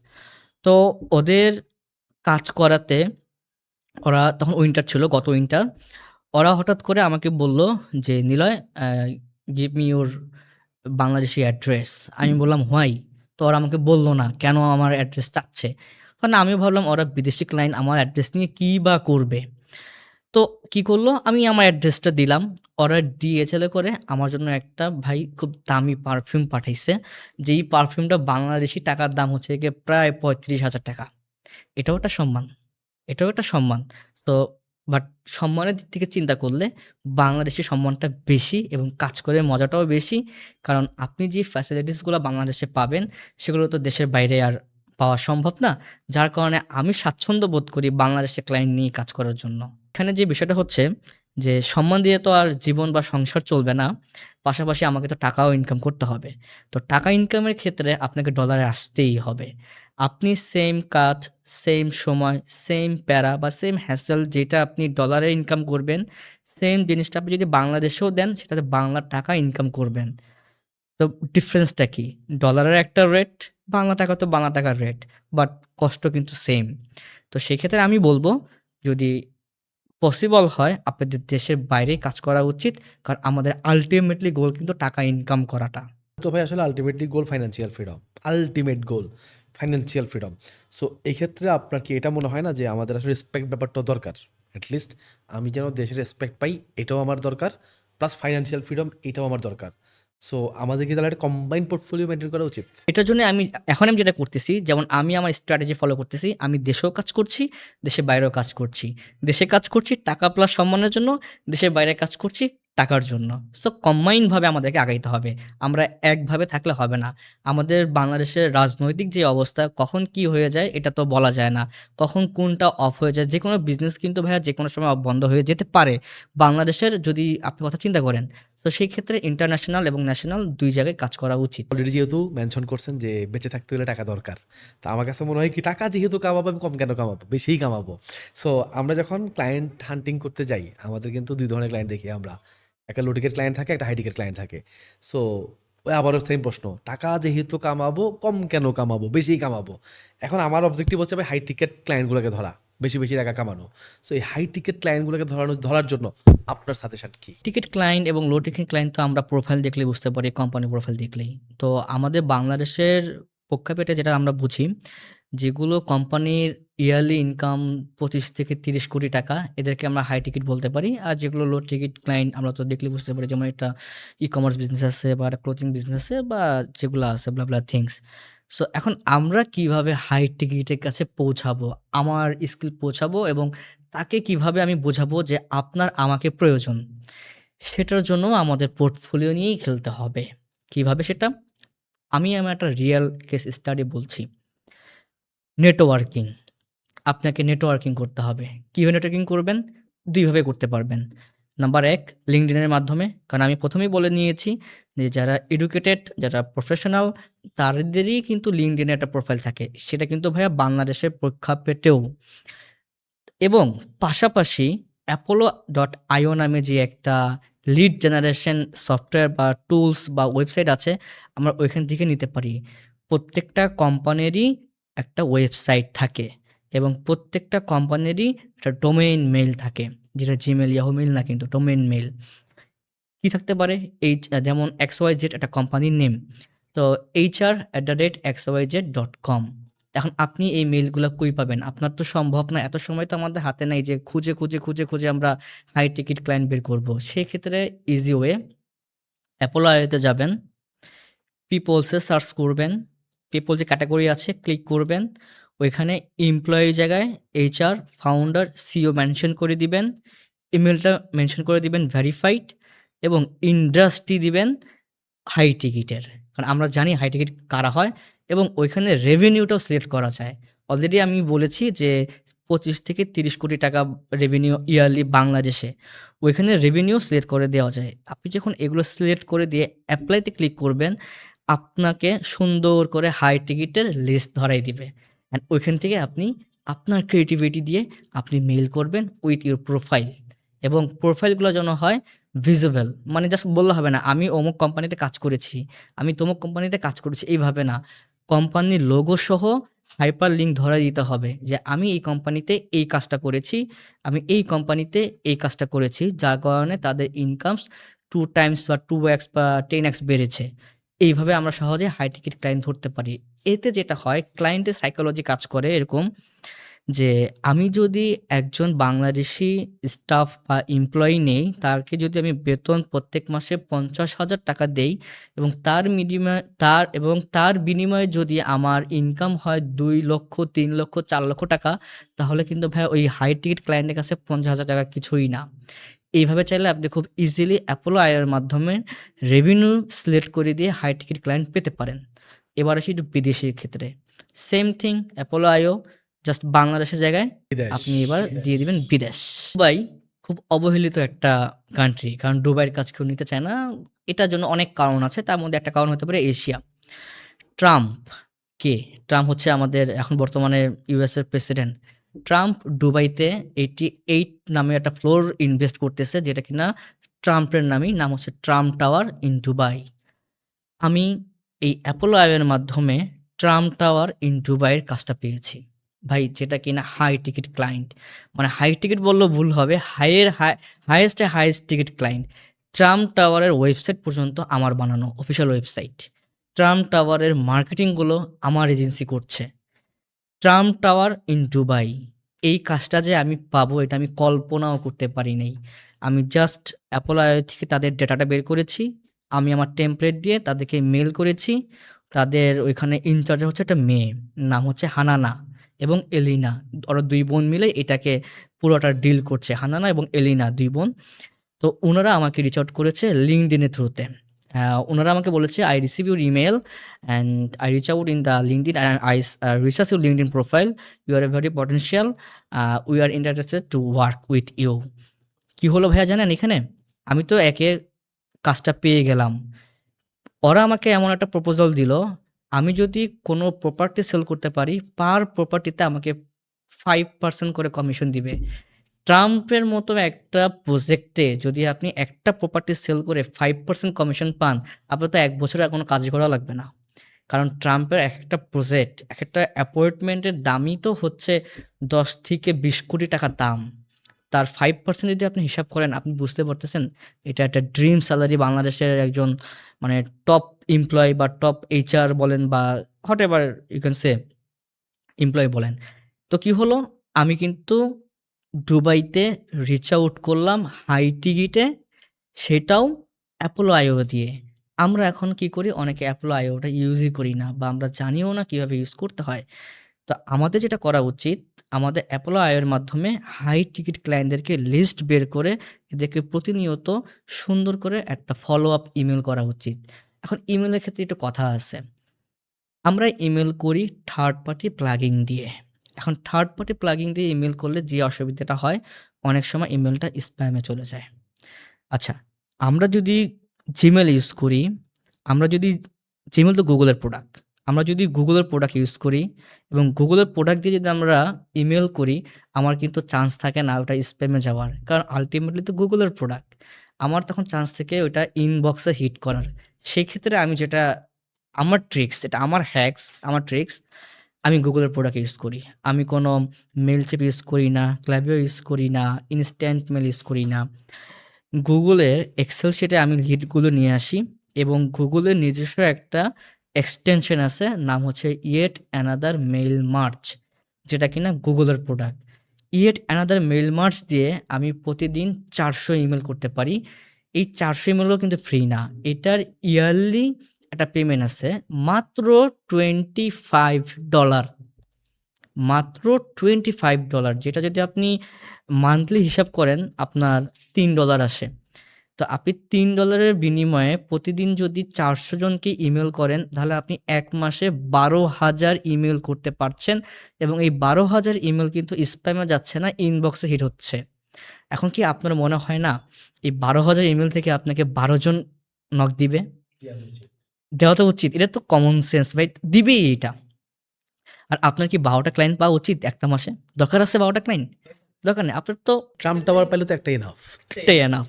তা আমার যখন আমি যখন 400 ইমেইল দেওয়া শুরু করলাম, 12,000 ইমেইলের থেকে ভাই আমি অন্তত 1,000 ইমেইলের রেসপন্স পাই। বাট আমার তো 1,000 লোক নিয়ে কাজ করার আমার অ্যাবিলিটিও নাই। যেহেতু আমার এজেন্সিটা তো বড় না, ছোট এজেন্সি। অন্তত আমি তো 12টা ইমেইলের রিপ্লাই দিতে পারি। তখন আমি কি করি, ওই 12টা যারা আমাকে মেইল ব্যাক করে আমি এদেরকে রিসার্চ করি কারা হাই টিকিট অ্যান্ড তাদের রেভিনিউ বুঝে আমি তাদের সাথে কাজ করি। এভাবেই আমি হাই টিকিটগুলো রিচ আউট করি। কোটি ক্লায়েন্ট খোঁজাখুঁজি, হাই টিকেট ক্লায়েন্ট কেমনে পাওয়া যায়, ফ্রিতেই কিভাবে মেইল পাঠানো যায়, ক্লায়েন্টকে কীভাবে ইমপ্রেস করা যায়, অনেক কিছু শিখছি। এখন দেখেন, দিন শেষে এত কিছু শিখার ভ্যালু তখনই ক্রিয়েট হবে যখন আমার অ্যাকচুয়ালি সেল করার মতো স্কিল থাকবে। এখন ধরেন আমরা এই 2026 সাল, এখন কিন্তু 2026 চলে আসছে অলরেডি। সো এই 2026 সালে এআই যেভাবে আসলে শিফট হচ্ছে, মানে আজকে স্কিলের ডিমান্ড আছে তো কালকে স্কিলের ডিমান্ড নাই। সো এই সিচুয়েশানে আমার মনে হয় আমাদের অডিয়েন্সটা কনফিউজ হইতে পারে যে তার অ্যাকচুয়ালি কোন স্কিলটা শেখা উচিত। যেমন আপনি বলছেন আপনি সেই 2020-21 সালে ওয়েব ডিজাইন শিখছেন, ওয়েব ডেভেলপমেন্ট শিখছেন। আমি এখন লিটারেলি ভাইভ কোডিং করে আমরা ওয়েব বানাই ফেলি, আমরা ওয়েব ডেভেলপারের কাছে যাই না এখন। এই যে দেখেন স্কিল শিফটিং হচ্ছে, কিন্তু একইভাবে আমরা আবার আমাদের মেটা মার্কেটিংয়েও এই সেম প্রবলেম দেখতেছি যে এআই নাকি সব কন্ট্রোল নিয়ে নিচ্ছে। তার মানে ইস্যুস তো আছে। যারা ডিজাইন করে, যারা এডিটিং করে, এরা আবার কি দেখতেছে, এআই দিয়েই ভাই ডিজাইন বানাই ফেলতেছে, এআই দিয়েই ভিডিও এডিটিং হয়ে যাচ্ছে। সব কিছু মিলে একটা প্যারার মধ্যে আছে সবাই। বলেন আমরা আসলে এই 2026 সালে আমি যদি হাই টিকেট ক্লায়েন্ট আসলে অনবোর্ড করতে চাই, কোন স্কিলে আমার শিফট হওয়া উচিত বা কোন স্কিলটা আমার শুরু করা উচিত? স্কিল ডিমান্ড থাকবে অলওয়েজ। যে স্কিলে আসলে স্কিলড তার ডিমান্ড কখনো কমবে না। এখন প্রশ্ন হচ্ছে গিয়ে এই যেভাবে রেভলিউশন হচ্ছে, কয়দিন পর তো আমাদের কাজগুলো এআই করে দিচ্ছে, আমাদের কি হবে? এই ক্ষেত্রে যেটা আমি বলব ভাইয়া, আপনার যে ক্যারিয়ার, আপনার যেই স্কিল যেইটা আছে আপনি সেটার সাথে এআইটাকে ইমপ্লিমেন্ট করে ফেলেন। ফর এক্সাম্পল আমি এসইও স্পেশালিস্ট, আমি এসইও করি। যেহেতু আমি ফুল স্ট্যাক ডিজিটাল মার্কেটার, আমি এসইও নিয়ে এক্সাম্পল দিচ্ছি। আমি আগে একটা কনটেন্ট লিখতাম, কনটেন্ট রিসার্চ করতাম বা কিওয়ার্ড রিসার্চ করতাম হয় এসইএম রাশ দিয়ে বা এইচরেফ দিয়ে। এখন কিন্তু ভাইয়া আমি কোনো টুলস ইউজ করি না। এখন আমি সম্পূর্ণ কিওয়ার্ড রিসার্চ করি এআই দিয়ে। সম্পূর্ণ কিওয়ার্ড রিসার্চ করি এআই দিয়ে। সো এআই হয়ে গেল আমার অ্যাসিস্ট্যান্ট। এআই কিন্তু আমার জবটা খেয়ে ফেললো না। এখন আমাদের একটা কথা আসে না যে এআই আসাতে অনেক জব চলে যাবে। এআই আসাতে কি হবে জানেন? এআই আসলো, ইমপ্লিমেন্ট হলো, এআই থেকে যখন এজিআই আসবে তখন আরো মারাত্মক হয়ে যাবে। এজিআই যখন আসবে, তখন যদি ২ জনের জব চলে যায় তখন ৪ জনের জব চলে আসবে। কিভাবে সেটা? এখন এআই অটোমেশন চলে আসছে। এআই এখন কিছু রেভলিউশন চলে আসছে। AI automation, AI agent, AI agentic. আপনি ধরেন ডিজিটাল মার্কেটার। আপনি আপনার ডিজিটাল মার্কেটিং সেক্টরটাকে এআই এর মাধ্যমে অটোমেট করে ফেলেন। এতে কি হবে? আপনার টাইম সেভিং হবে। আপনার স্কিল কিন্তু স্কিলের জায়গায় আছে। বাট এআই এসে আপনাকে অ্যাসিস্ট করলো। ও কিন্তু জবটা রিপ্লেস করলো না। আপনার কাজের পরিধি বাড়াই দিল, আপনার সময় সেভ করলো। তার পাশাপাশি কি হলো? আপনার যেহেতু টাইম সেভ হয়ে গেল, আপনি কিন্তু আরো ২ টা ক্লায়েন্ট অনবোর্ড করতে পারতেছেন। তো স্কিল কোনটা শেখা উচিত, এইটায় আমি কোনো আর্গুমেন্টে যাচ্ছি না বা এটা কোনো স্কিল বলব না। প্রত্যেকটা স্কিলের ডিমান্ড উচিত। দেখেন, যখন আগুন আবিষ্কার হয় তখন কিন্তু অনেক কথা বের হয়েছে যে আগুন আবিষ্কার হয়েছে, আ গ্যাসের প্রয়োজন হবে কিনা? আগুন দিয়েই তো গ্যাসের কাজ চলতেছে। আবার যখন গ্যাস আসলো আ তখন বিদ্যুতের প্রয়োজন আছে কিনা? আবার যখন বিদ্যুৎ আসলো তখন মনে হলো যে আগুনের আর প্রয়োজনই নাই, গ্যাসের আর প্রয়োজনই নাই। এখন তো বিদ্যুৎ সব জায়গায় চলতেছে, এখানেও লাইট চলতেছে। আসলে কি আগুনের প্রয়োজন নাই আমাদের? আমাদের কিন্তু আগুনের প্রয়োজন আছে। আমাদের কি গ্যাসের প্রয়োজন নাই? আছে। আমাদের আগুন জ্বালাইতে কি প্রয়োজন? গ্যাস। আমাদের গ্যাস ইমপ্লিমেন্ট করতে বা জেনারেট করতে কি প্রয়োজন? বিদ্যুৎ। সো ব্যাপারটা হচ্ছে ভাই এরকম। আপনার স্কিলের জায়গায় থাকবে। আপনার স্কিলটাকে আরো মজবুত করবে আপনার এআই। ও আপনার জবটাকে ওই যে যেটা আমরা ট্র্যাডিশনাল ভাষায় বলি খেয়ে ফেলবে। খেয়ে ফেলবে না, বরং আপনার যেই কাজ ও সেটা পরিধি বাড়ায় দিবে, আপনার টাইম সেভ করবে এবং আপনাকে আরো ক্লায়েন্টে কাজ করার সুযোগ বাড়ায় দিবে। আল্টিমেটলি আপনার ইনকামটা আরো অনেক বেড়ে যাবে। ভালো একটা কথা বলছেন আপনি। মানে এক্সাম্পলটা বেশ ভালো ছিল যে নতুন, নতুন জিনিস আসবেই মার্কেটে। বাট একটার পরিপূরক হওয়া উচিত, নট অল্টারনেট। আমি একটা প্রশ্ন করি আপনাকে ভাই। সেটা হচ্ছে আমি যেটা দেখি, রিয়েলি যেটা দেখি সেটা হলো আমাদের ছেলেমেয়েরা যারা অ্যাটলিস্ট আমাদেরকে শুনতেছে আর কি, এরা শুধু শিফটিং মুভমেন্টে থাকে যে শিখতেছিল এডিটিং, হঠাৎ মনে হইল না, যেহেতু এআই এসে এডিটিং খেয়ে দিবে, তাইলে শিখি এআই এজেন্ট। এআই এজেন্ট বানানো শিখতে গিয়ে দেখলো গুগল কিছুদিন আগে একটা ওয়ার্কফ্লো নিয়ে আসছে, যে ওয়ার্কফ্লো নাকি আবার ফ্রিতে এআই এজেন্ট বানাই দেয়। তাইলে অ্যানিটেনের আবার চলে গেল কি, ডিমান্ড পড়ে গেল। তাহলে এতদিন যারা অ্যানিটেন শিখতেছিল এটা করবেটা কি? এই যে দেখেন শিফটিং, এটাকে আপনি কিভাবে দেখেন? হতেই থাকবে। একটার পর একটা আপডেট আসতেই থাকবে। এখন তো এআই, কয়দিন পর আসবে এজিআই। এজিআই কিন্তু খুব মারাত্মক হয়ে যাবে। আমার দেশের বাইরের ভাই একটা ডিগ্রি আছে, মিনি ডিগ্রি। মানে আমি দেশের বাইরে কিছু কোর্স-মোর্স করেছি। তো ওইখানে এগুলো নিয়ে আলোচনা হয়। তাই ওইটা নিয়ে আমি বলছি। আমি আপনাকে একটা রিয়েল এক্সাম্পল দিই। এই যে কেউ যখন গ্রাফিক্স ডিজাইন শিখে, তখন সে ৩ থেকে ৪ মাস ওয়েট করে। যখন সে কাজ পায় না, সে তখন কি দেখে? অন্য একজন ডিজিটাল মার্কেটিংয়ে লাখ, লাখ টাকা কামাচ্ছে। তখন তার ডোপামিন হিট করে, তাহলে আমি ডিজিটাল মার্কেটিং শিখি, গ্রাফিক ডিজাইন বাদ হয়ে যায়। কি হলো? ফোকাসটা কিন্তু চেঞ্জ হয়ে গেল। আমি একটু ফোকাস নিয়ে একটু প্র্যাকটিক্যালি আপনার সাথে একটা এক্সাম্পলে আসি। আপনি যদি একটু হাতটা আমার মুখের সামনে আনেন, আমার জানেন আপনি একটু হাতটা নিচে, হ্যাঁ, এবার আপনি আপনার হাতের দিকে তাকান। আপনি কিন্তু আমাকে ঘোলা দেখছেন, রাইট? এবার আপনি আমার দিকে তাকান। আপনার হাতটাকে ঘোলা দেখছেন। তার মানে কি হলো? হাত নামায় ফেলেন। তার মানে কি হলো? ফোকাস। আমরা ফোকাস ধরে রাখতে পারি না। আমি যদি আমার হাতের দিকে তাকাই, এটা আমার ধরলাম গ্রাফিক্স ডিজাইন, এই স্কিলই আমাকে থাকতে হবে। এরপরে কি আছে আমার ওইখানে যাওয়াটা আসলে উচিত না। কারণ ভাই আমি আগেও বলেছি, কোনো স্কিলই ডিমান্ড কম না। আপনার Gemini আসলো, ও ছবি বানায় দিচ্ছে।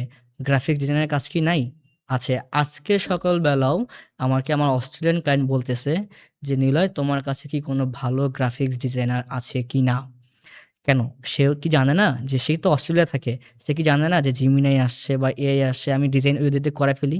বাট তার দরকার একজন রিয়াল ফান্ডামেন্টাল জানা গ্রাফিক্স ডিজাইনার। AI তো জানে, বাট ও কি এত ফান্ডামেন্টাল জানে? ও কি, হ্যাঁ, ওকে রেশিও দিবেন, ও রেশিও অনুযায়ী আপনাকে ডিজাইন করে দিবে। কালার প্লেট দিবেন, ডিজাইন করে দিবে। বাট যখন আপনার চেঞ্জিং এর বিষয় আসবে, ও কি আপনার মতো করে একদম অ্যাকুরেট চেঞ্জ করে দিতে পারবে? ভাইয়া এটা কখনোই পারবে না। যেটা কিনা একজন গ্রাফিক্স ডিজাইনার পারবে। অতএব আমার মতে যেটা দেখাইলাম, ওই যে হাত, আমি যখন আপনি তাকালাম আমার হাতটা কিন্তু ঘোলা হয়ে গেল। আবার যখন আমি হাতে তাকালাম আপনি ঘোলা হয়ে গেলেন। ফোকাসটা কিন্তু হচ্ছে না। আমাদের উচিত ফোকাস। আমাদের ফোকাস ঠিক নাই। যার কারণে আমরা স্কিল শিফটিংটা করি। অতএব আমার অডিয়েন্সের কাছে আমার এটাই বলার থাকবে, আপনারা যেই স্কিলে আছেন, আপনারা সেই স্কিলেই থাকেন। পাশাপাশি একটু আগে যেটা বললাম, আপনাদের স্কিলের পাশাপাশি আপনারা এআইটাকে ইমপ্লিমেন্ট করে ফেলবেন। আপনার কথাবার্তা শুনে অথবা আপনার আমাদের এই পডকাস্ট দেখে যারা ক্লায়েন্ট হান্টিংয়ে নামবে, আমার ধারণা তারা নেক্সট ৩, ৪, ৫ মাসের মধ্যে অনেক ক্লায়েন্ট পাওয়া শুরু করবে। সো আমরা আশা রাখি তারা পাওয়া শুরু করুক। এখন অনেক ক্লায়েন্ট যখন পাওয়া শুরু করবে, তখন আবার তাদের মধ্যে একটা ডিমান্ড আসবে যে এত ক্লায়েন্ট ম্যানেজ করবো কিভাবে? এই ক্লায়েন্ট ম্যানেজমেন্ট, যেহেতু আপনি নিজেও আসলে প্রত্যেক মাসে অন এভারে ৭০-৮০টা ক্লায়েন্ট ডিল করতেছেন, তাও আবার কি দেশের ভেতর, দেশের বাইরে, দেশের বাইরে আবার বিভিন্ন টাইম জোনে। সো এই ম্যানেজমেন্টটা আসলে করেন কিভাবে? এটার জন্য ভাই যেটা দরকার সিস্টেম। সিস্টেম বিল্ড করতে হবে। কিরকম? আমি একটা এক্সাম্পল দিই যেটা আমার অডিয়েন্সের জন্য বুঝতে সুবিধা হবে। একদম সোজা। ১, ২, ৩, হাই টিকিট, লো টিকিট, মিডিয়াম টিকিট। সবার জন্য তো আমার ট্রিটমেন্ট ঠিক মানে সেম থাকবে না। সবাই তো আমাকে মাসে ২ লাখ করে দিচ্ছে না। কেউ দিচ্ছে ২০,০০০, কেউ দিচ্ছে ২ লাখ, কেউ দিচ্ছে ১ লাখ, কেউ দিচ্ছে ৮০,০০০। তো আমি ৩ টা ক্যাটেগরি ভাগ করে নিলাম। ১, ২, ৩। ধরি আমার অফিসে একজন পিয়ন আছে। এখন আমার অফিসে ৩ ধরনেরই ক্লায়েন্ট আসে মিটিংয়ের জন্য, বা সিইও আসে বা ফাউন্ডার আসে। এখন কখনো ফাউন্ডার নিজেই আসে, কখনো এইচআর ম্যানেজার নিজেই আসে, কখনো তাদের এমপ্লয়ি আসে। আমার কি সবার জন্য ট্রিটমেন্টটা সেম হবে? সেম হওয়া উচিত না, বা সেম হবেও না। আমার যে পিয়ন, মানে যে আমার সিস্টেম, পিয়ন মানে আমার সিস্টেম, তাকে আমি আগের থেকেই বলে দিছি, যদি ক্লায়েন্ট ১ বা ক্লায়েন্ট ১ যিনি আসবে তাকে ৪ কফি দিবা। ক্লায়েন্ট ২ যে আসবে তাকে চা কফির সাথে বিস্কিট দিবা বা চানাচুর দিবা, এবং ক্লায়েন্ট ৩ বা ৩ যে আসবে তার জন্য লাঞ্চের ব্যবস্থা করবা। এতে কি হলো? আমার কিন্তু একটা সিস্টেম বিল্ড হয়ে গেল। আমাকে পিয়নকে কিন্তু বারবার বলতে হচ্ছে না যে তুমি চা নিয়ে আসো বা বিরিয়ানি নিয়ে আসো বা লাঞ্চের ব্যবস্থা করো, right? So system, automation. Automation, right. And এটাও করতে হবে ভাইয়া এআই দিয়ে। কারণ আপনার কোন ক্লায়েন্টের, কারণ ক্লায়েন্ট চায় যখন আপনাকে মেসেজ দেবে ইনস্ট্যান্ট রিপ্লাই চায়। টাইম জোনের কথা যেহেতু বলেই বসলেন, এখানে টাইম জোনের একটা বিষয় আছে। আসলে এটা খুব ভ্যালিড একটা বিষয়। অনেক সময় রাত ৩টার সময় আমাকে মেসেজ দেয়। বাট আমি তো মানুষ, আমাকে ঘুমাইতে হবে। বাট আমার এজেন্ট বা এআই এজেন্ট তো ঘুমাচ্ছে না, ওটা তো জেগে আছে। আমি কি করছি? আমি N8N দিয়েই একটা ক্লায়েন্টস, এই যে পিয়ন, আমি একটা পিয়ন বানায় রাখছি এবং আমার সিস্টেম তো জানে আসলে কোন ক্লায়েন্টের কোন কাজ, কোন প্রজেক্টের কোন কাজ, কোন ক্লায়েন্ট কোন কাজের জন্য আমাকে প্রশ্ন করতে পারে। কারণ আমরা তো প্রতিনিয়ত মিটিং করছি, আমাদের এক্সেল শিট আছে। আমরা জানি যে এআই এজেন্ট কাজ করে এক্সেল শিটের মাধ্যমে ওর ডেটা পায়। আমার এক্সেল শিটে সুন্দর করে দেওয়া আছে যে ক্লায়েন্ট 1 এই ধরনের, ক্লায়েন্ট 2 এই ধরনের, ক্লায়েন্ট 3 এই ধরনের। যখন কোনো ক্লায়েন্ট আমাকে নক করে, আমার ওই পিয়ন যার কথা বললাম, ও ওর মতো করে ক্লায়েন্টের মেসেজ অনুযায়ী ট্রিটমেন্ট করে। অ্যান্ড সকালবেলা যখন আমি ঘুমের থেকে উঠি, তখন আমি আমার অ্যাডিশনালটা অ্যাড করি। আমার এআই এজেন্ট জেগে থাকে রাত ২টা থেকে ভোর ৫টা পর্যন্ত। এরপর আমি ফজর নামাজ পড়ে আমি আমার মতো করে পুরা বাকিটা হ্যান্ডেল করি। অর্থাৎ অটোমেশন। সো এইভাবেই আমি আমার এত ক্লায়েন্ট হইলেও আমার প্যারা হয় না, কারণ আমারগুলা সিস্টেম করা। সো আপনাকে একটা সিস্টেম বিল্ড করতে হবে। আপনার কাছে অনেক কিছু শিখলাম। আমি শুরুর দিকেই বলছিলাম আমাদের আজকের অবজেক্টিভ হচ্ছে ক্লায়েন্টের ১৪ গোষ্ঠী আজকে আমরা উদ্ধার করবো। মানে ক্লায়েন্ট ভাই পাবো না মানে এটা আবার মানে এটা হইতেই পারে না। ক্লায়েন্ট নিলয় ভাই পাচ্ছে মানে নিলয় ভাই আজকে আমাদেরকে শেখাবে ক্লায়েন্ট পাইতে হয় কীভাবে। সো আমার ধারণা আমরা মোটামুটি অনেক কিছু শিখছি আজকে ভাই, অনেক কিছু। ট্রাস্ট মি, অনেক কিছু শিখছি। সো আমরা আমাদের পডকাস্টের একদম শেষের দিকে আসি। সো শেষের দিকে এসে আমি আপনাকে ২-১টা প্রশ্ন স্থির করতে চাই এবং বেশ ইন্টারেস্টিং প্রশ্ন। দেখেন, আপনি বিবিএ এমবিএ করে চলে আসছেন ফ্রিল্যান্সিং ক্যারিয়ারে। আপনার নেক্সট যে জেনারেশন আসবে, আপনার বাচ্চা-কাচ্চা, সেটা আপনার ছেলে হোক, মেয়ে হোক, আপনিও কি চান তারাও এই ফ্রিল্যান্সিং ক্যারিয়ারেই যাক? চাই সেটা হচ্ছে গিয়ে, আমি চাই না আমার সন্তানরা যে তারা জিরো থেকে স্ট্রাগল করে আবার আমার মতো করে শুরু করুক। আমি তো অলরেডি একটা সিস্টেম বিল্ড করেই ফেলেছি। আমি চাবো তারা ছোটবেলা থেকেই সফট স্কিল ডেভেলপ করুক, আস্তে, আস্তে হার্ড স্কিলে আসুক।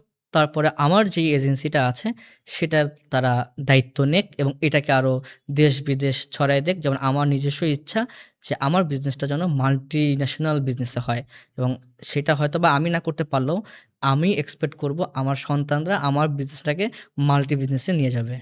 হৃদয় ভাই, আমি সবসময় বলি আমার পডকাস্টে এই লাস্টের স্টেজে এসে যে আমার পডকাস্ট শেষ করতে ইচ্ছা করে না। আমার মন চায় আরও কথাবার্তা বলি, আরও জ্ঞান নেই আপনাদের কাছ থেকে। বাট একটা জায়গায় এসে আসলে থামতে হয়, শেষ করতে হয়। সো আমাদেরকেও থামতে হবে বিকজ আমরা আমাদের এই পডকাস্ট অলমোস্ট ১.৫ ঘন্টা ক্রস করে ফেলছি। আমাদের যদি অবজেক্টিভ ছিল ১ ঘন্টা ১ ঘন্টার মধ্যে শেষ করা, বাট আমরা ১.৫ ঘন্টা ক্রস করে ফেলছি। অ্যান্ড এটাকে কেটে কুটে আমাকে ১ ঘন্টায় হয়তো আনতে হতে পারে। বাট আমি চেষ্টা করবো ১.৫ ঘন্টাই আমাদের অডিয়েন্সকে দিয়ে দেওয়ার জন্য। সুনীল ভাই, আপনাকে অসংখ্য ধন্যবাদ আজকে আমাদের দ্য গ্রোথ পডকাস্টে আসার জন্য, থাকার জন্য, আমাদেরকে সাজেশন দেওয়ার জন্য এবং আমাদেরকে শেখানোর জন্য। ওকে, ভাইয়া আপনাকে অসংখ্য ধন্যবাদ। এটাই কিন্তু আমার আসলে ফার্স্ট পডকাস্ট। আমি আগে কখনো পডকাস্ট এক্সপেরিয়েন্স নিই নাই। আপনার মাধ্যমেই আমি একটা ফার্স্ট পডকাস্টে এক্সপেরিয়েন্স নিয়েছি, যেটা আমার ফিউচারে যদি কোনো পডকাস্টের সুযোগ হয়, ওইখানে কাজে লাগাতে পারবো। আপনাকে এই জন্য অসংখ্য, অসংখ্য ধন্যবাদ। And again thank you so much. Thank you Nirav ভাই, থ্যাংক ইউ। সো আমি জানি এটা আপনার ফার্স্ট পডকাস্ট। অ্যাকচুয়ালি আমি আপনাকে এই পডকাস্টে আসার জন্য কিন্তু আরও অনেক দিন ধরে বলতেছিলাম, আপনি আমাকে অ্যাভয়েড করতেছিলেন। সো ফাইনালি আমি জোর করে হইলেও আপনাকে ধরে নিয়ে আসছি। অ্যান্ড ইনশাল্লাহ আমরা চাই আপনি আরও অসংখ্য পডকাস্টে যান এবং আমাদেরকে এভাবে নলেজ ছড়াই ছিটাই দেন। সো শুরুতেই বলছিলাম ক্লায়েন্ট হান্টিংয়ের ১৪ গোষ্ঠী আজকে আমরা তুলে ধরবো আমাদের এই পডকাস্টের থ্রুতে এবং আমার ধারণা আমরা এটা করতে পারছি। নীরব ভাইকে অসংখ্য ধন্যবাদ জানাচ্ছি আমি আবারও, যে ভাই আমাদের সাথে আসছেন, বসছেন এবং আমাদেরকে তার অনেকগুলো সিক্রেট বলে দিচ্ছেন। বাট আমি জানি ভাইয়ার কাছে আরও অনেক সিক্রেট আছে যেগুলো উনি পডকাস্টে হয়তো বলেন নাই বা বলার সুযোগ হয় নাই। বাট আমরা চেষ্টা করবো ভাইয়ার সাথে আরও একটা পডকাস্ট করার, যেখানে এই সিক্রেটগুলো আমরা তুলে আনবো। সো যদি আপনি চান ভাইয়া তার সিক্রেটগুলো আরও অনেক কিছু আমাদের সাথে শেয়ার করুক, কমেন্টে ওয়ান্স মোর লিখে জানাইতে পারেন। সো দেখা হবে আবার নেক্সট এপিসোডে। সবাই ভালো থাকবেন, সুস্থ থাকবেন এবং নিজের গ্রোথ নিয়ে শুধু টেনশন করবেন। আসসালামু আলাইকুম।